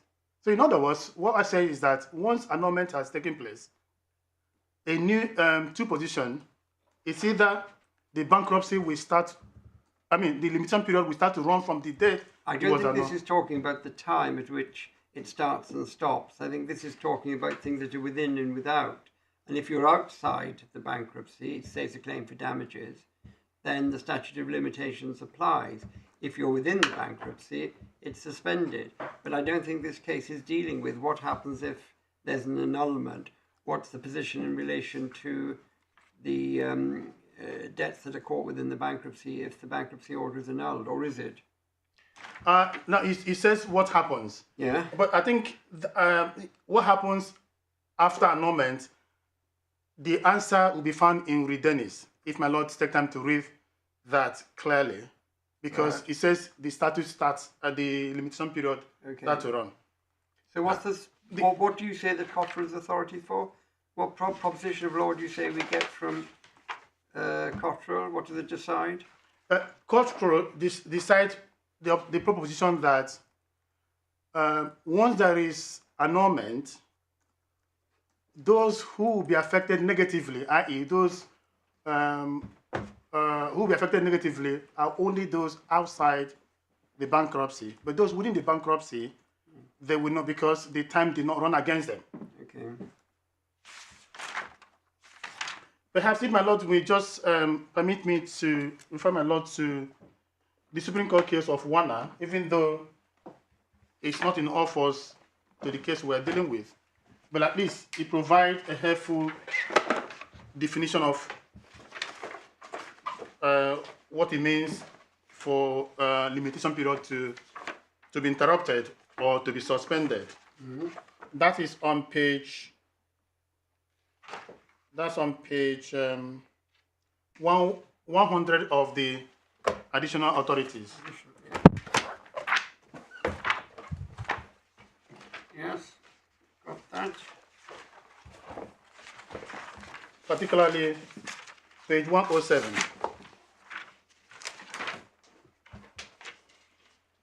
And then paragraph 23. Just a simple point about, if my lord look at the language of the authorities have said, whether it was suspension or it was interruption that happened. Either way, we say that the creditors within the bankruptcy will not be affected. So which paragraph do you want us to go? Paragraph 23.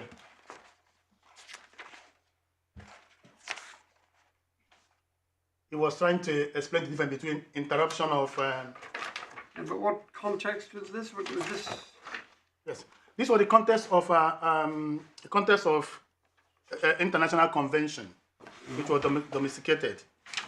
So the point arose as to whether it was the mother and the child who I think the man of the house died in service. So it was whether the wife could bring a case afterwards.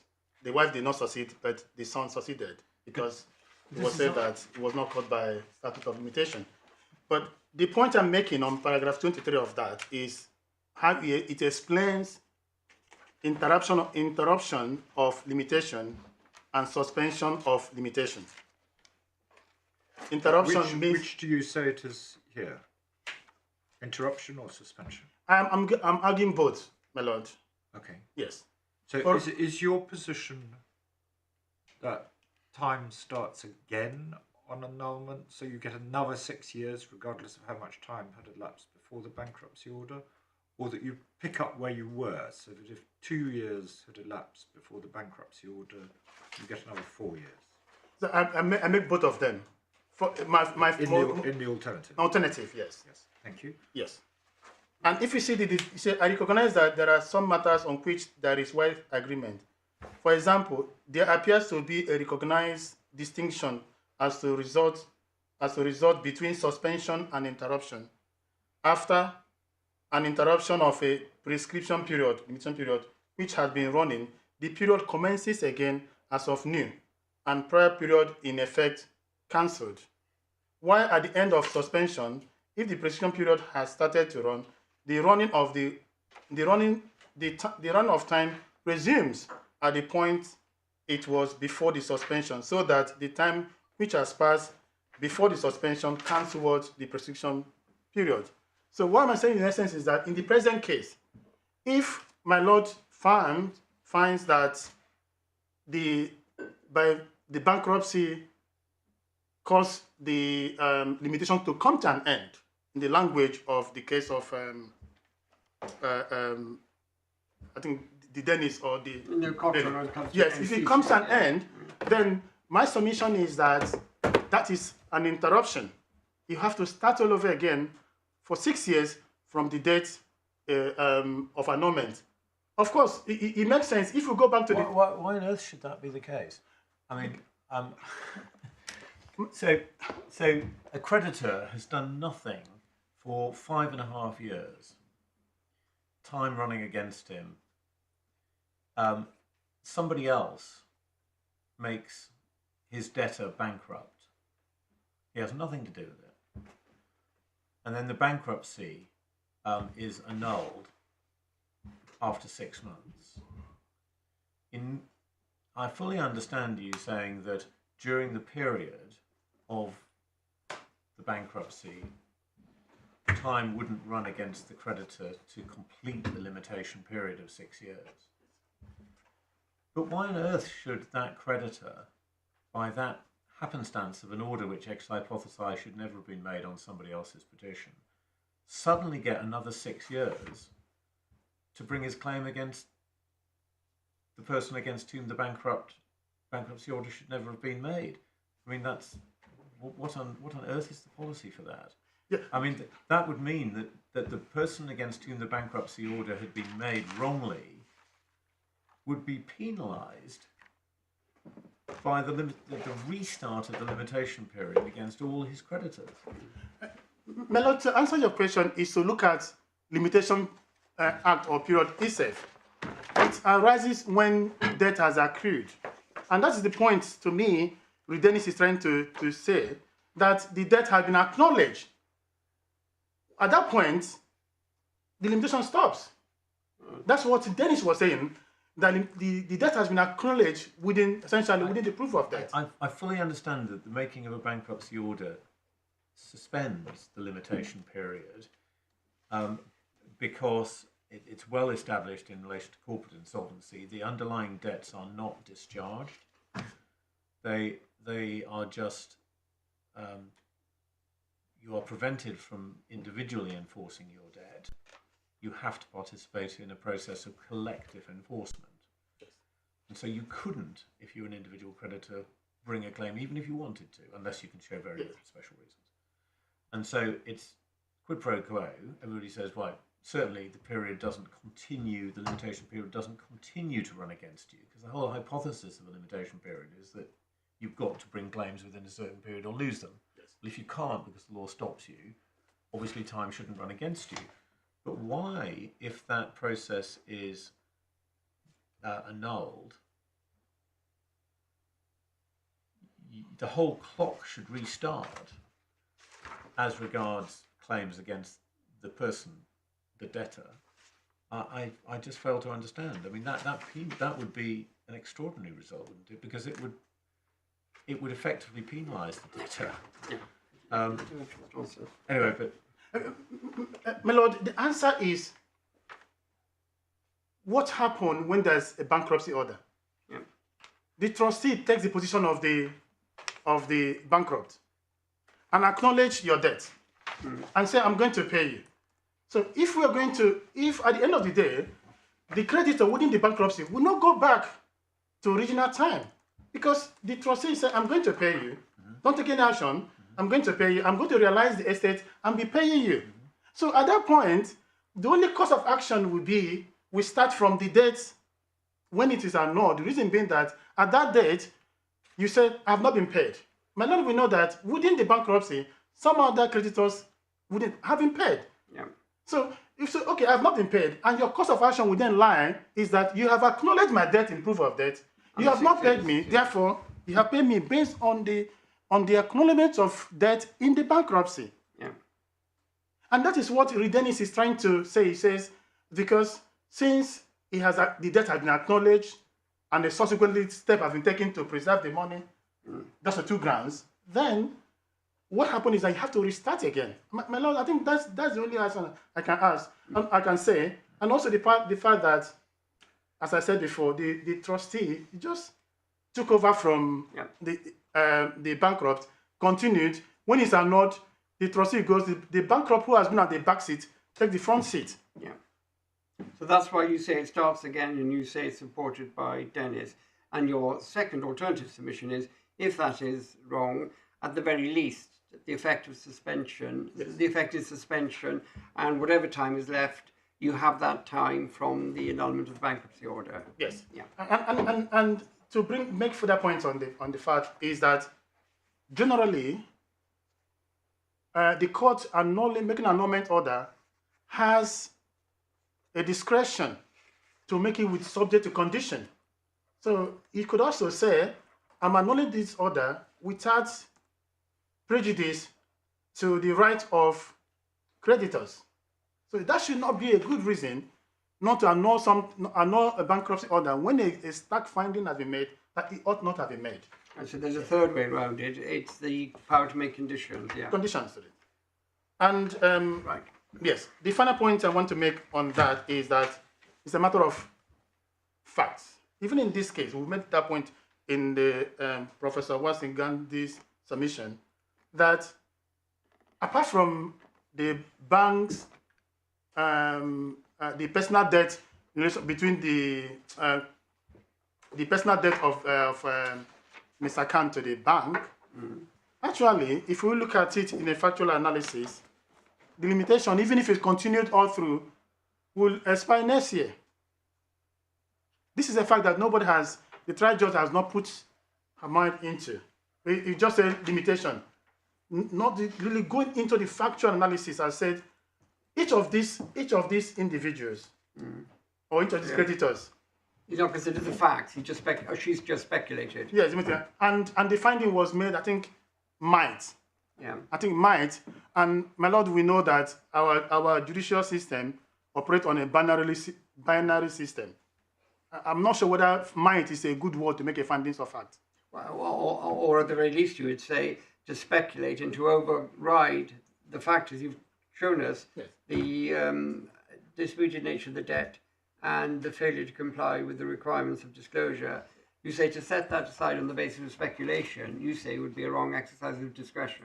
Yes, my lord. Yes. In a nutshell, yes. Yes. And as for the other creditors, my lord would have seen in the bundle, I'm not sure whether my lord want to take to the bundle, that payments have been made.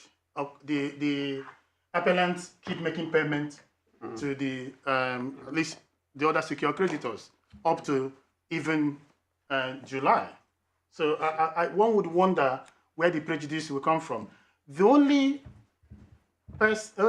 issue. Sorry. You said that Mr. Khan, the appellant, had made payments to secured creditors. The other secure creditors. But the whole point is, as you just showed us in Cottrell, secured creditors stand outside the bankruptcy, so this whole argument doesn't affect secured creditors. This whole limitation argument is only relevant to unsecured creditors who would be prejudiced on the judge's findings. If the judge were right, unsecured creditors would be prejudiced by the annulment because time would have continued to run against them. Everybody knows that secured creditors, time runs against them anyway. That's what Cottrell says. So I'm not sure why paying secured creditors has anything to do with this. My lord, my understanding of Cottrell is talking about secured creditors outside the bankruptcy. Yes, but sorry, I thought maybe I misheard. I thought what you said to us was that Mr. Khan, the appellant, had continued to pay secured creditors. Yes. What's the relevance of that?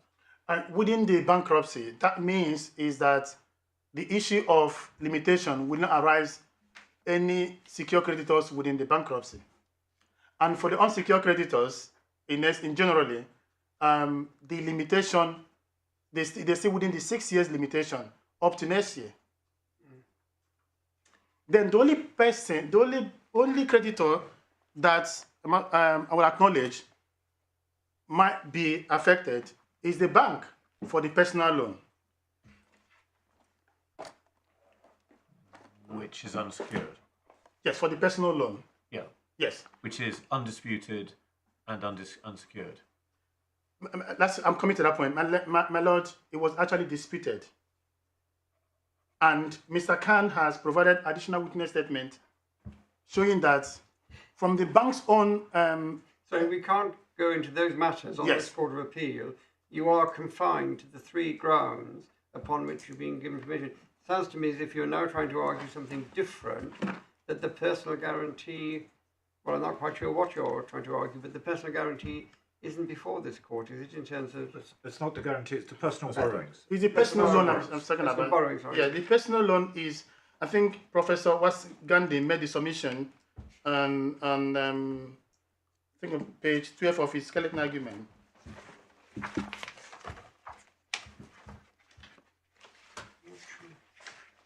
I think paragraph 58. But on 53, my lord. 53. Yeah.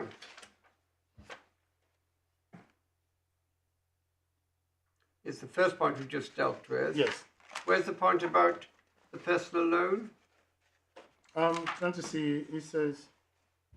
I'm not sure this comes in. Is this?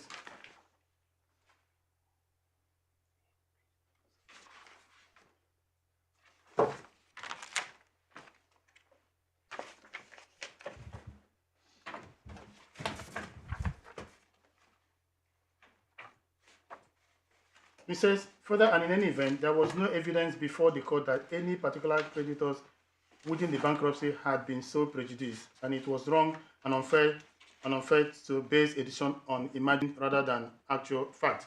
I'm trying to develop that point. Yes. So what I'm saying is that, just as I said before, none of them will be prejudiced. In relation to the bank,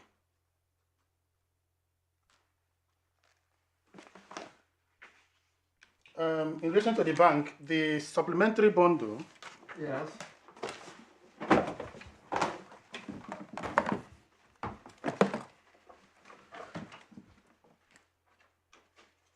What do you want us to look at in this? Yes, page 238.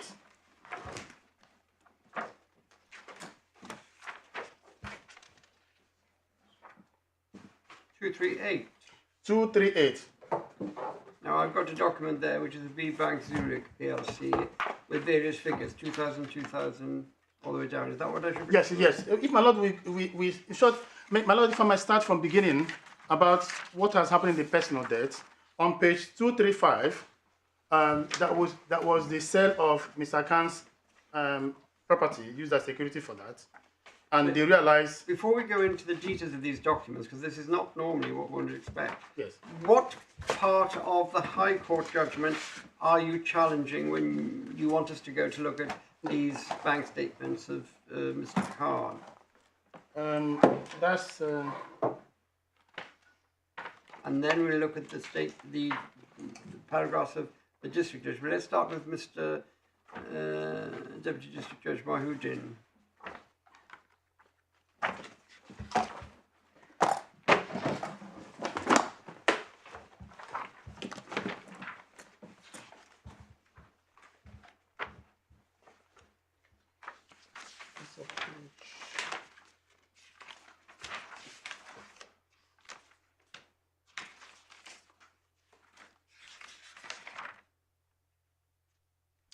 And it starts, I think, on the point of time bar on page 87.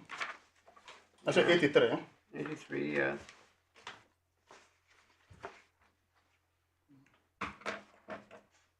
Sorry, I'm just completely lost as to where you're going.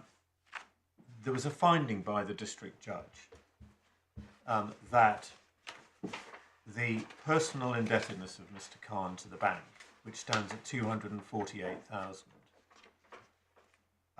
was not disputed. It was due and owing. And there's a finding at paragraph 94 of the district judge's judgment, page 208 of the core bundle, that there were, as I understand it, unsecured debts to the bank, which were due and owing and not disputed. Yeah, that finding, not disputed, was challenged before. But you have no permission to. You haven't got permission to challenge that finding before this court. I'm not sure whether you had permission before Mr. Mohyuddin. I think he considered. And you haven't got permission before this court to challenge that finding. The district judge has found that Mr. Khan owes it. I do not have permission to challenge that, but maybe in the interest of justice, if I might. The interest of justice is founded on the system whereby you go to the High Court and you come to the Court of Appeal, you set out your grounds and you're given permission. You aren't able in the interest of justice to argue any ground, not least because the other parties have no idea what's coming. But what are you trying to argue? That the finding in paragraph 94 is wrong? The finding was challenged as being wrong, and the way the High Court judge dealt with it was. Show us what the High Court judge said. I'm just looking at that. It's on page 82, paragraphs 144 and following. Yes. And he says he's discussing the question whether the personal debt was disputed and whether it was disputed before a district judge. And at 145 he says, creditors which Mr. Khan has to demonstrate he can pay include Habib in respect of a personal debt. Although Mr. Khan asserted it was disputed, there's no sufficient evidence to enable him to demonstrate that a dispute exists. So that's his finding. Yes. And you don't have permission to appeal that to us. So we have to proceed on the basis that for these purposes, Mr. Khan owes the bank the personal debt, which is the 240,000 plus interest, amounting to 300,000, which the district judge recited in paragraph 94 of her judgment. And that's where we are, Position, isn't it? isn't it? Isn't it? And you can't go through this court, take this court through the same documents you took through Mr. Mohyuddin through. That's simply not what the appeal is about. In that basis, then I have nothing further to add to that point. If my lord have taken that position, I was thinking that it might be helpful to the court to look at Mr. Khan's witness statement in relation to that point. But if Well, my it's lord, very kind of you to invite us to do that, but it's not within our jurisdiction, as you would put it, because you haven't got permission to go into that matter. You've gone through it twice, and you've had no permission to go through it a third time. And this court proceeds on the basis that he owes the 240,000 plus interest. Yes. so if it is on that, if it proceeds on the fact that he owes the bank that money, we're still covered by the fact that the bankruptcy, the effect of the bankruptcy is either to stop the limitation from running or to Start it again. yeah. But perhaps if the bank will then come afterwards to take action, then this issue might also come up. But I think for the purpose of this appeal, if my lord to look at what is the effect of the annulment. The High Court judge said he did not have any guidance on it. Maybe. And you say Dennis and the other cases you've taken us to is guidance, and you say firstly it starts again. Secondly, if you're wrong about that, it was suspended, and the remainder of the period runs from the annulment. Yes, my lord. And that applies to the personal debt, which you say is the only debt that was in existence, because the rest is speculation. Yes. Great. But why does this matter? Why does this point matter? If time ran against the bank on the personal debt because it was unsecured and provable, and it would have continued to run if the judge was right, if the bankruptcy was annulled, then the bank would be prejudiced. Then, if I'm trying to think, if the bank would be prejudiced, then it's a matter of for the courts making the annulment order to make it with the condition that the bank will not be prejudiced. So the bank is covered. But yes, the problem with that. Sorry, I've interrupted. No. Are you about to? I suspect put the further thought, because the alternative is that time doesn't run against the bank, in which case the bank is an unsecured creditor owed money with a right to present a petition, and on the authorities, Mr. Khan is unable to pay a debt which is due, and so you take it into account on that footing, in which case you shouldn't annul the bankruptcy order because you know that Mr. Khan is insolvent. But either way, I mean, it's heads you win, tails, heads I win, tails you lose, or whatever. It doesn't help you either way, does it, on this point? Yes, it's just that if you see, my lord, I'm a little bit in a difficult position because I don't want to go rerun the factual position. But maybe, perhaps, to invite my lord to forgive me, to look deeply into this and see whether in reality, with the securities or properties that Mr. Khan has and the money left. We can't do that. You're not the first instance district judge dealing with this. There have been 3 hearings. This is the 3rd. The district judge dealt with the question of security, and I don't think you're going to get around this problem by seeking to invite us to deal with the facts. We've got your submissions that there would be no prejudice because either the period starts to run again, or it's been suspended, or conditions could be made which would prevent the bank being prejudiced. And you say that's sufficient and means that, given the other factors that you've shown us, there should have been an exercise of discretion and the order should have been annulled because the bank could be protected and they're the only one that would otherwise have been affected. So that, I think, is... That's the summary. Thank you, my lord. That's from my point. Yeah. It's just to make one final point, my lord, is that if on analysis it comes down to the only creditor who will be prejudiced in the unlikely event that the court made such finding, then I would then rely on the authority that says that nobody should be allowed to benefit from their own wrong. Yeah. So please, because that is then the saving principle. Because what the court would have succeeded in doing is that the court would have succeeded in setting with respect a bad precedent that somebody could come to court, put incorrect information, and they can get away with it. And get away with it. Is there anything else? You've been very clear about the three grounds and the arguments. Anything else you need to say? Or? I think, my lord, I've, unless there's any other point, my lord, will want me to address you on, I think I've done with the submissions, and I invite my lord to... Well, let's just see if there are any questions from Lord Justice Nugee. No, and no. Well, that's very, very helpful. We're very, very grateful. We'll adjourn now and come back at 2 o'clock because the other side obviously have to have their chance. I assume it'll be the bank, it'll be Mr. Brown, and I doubt that the trustee has very much to say at all, actually. But if the trustee does have things that she needs to say, then we'll hear that sometime after Mr. Brown has finished this afternoon.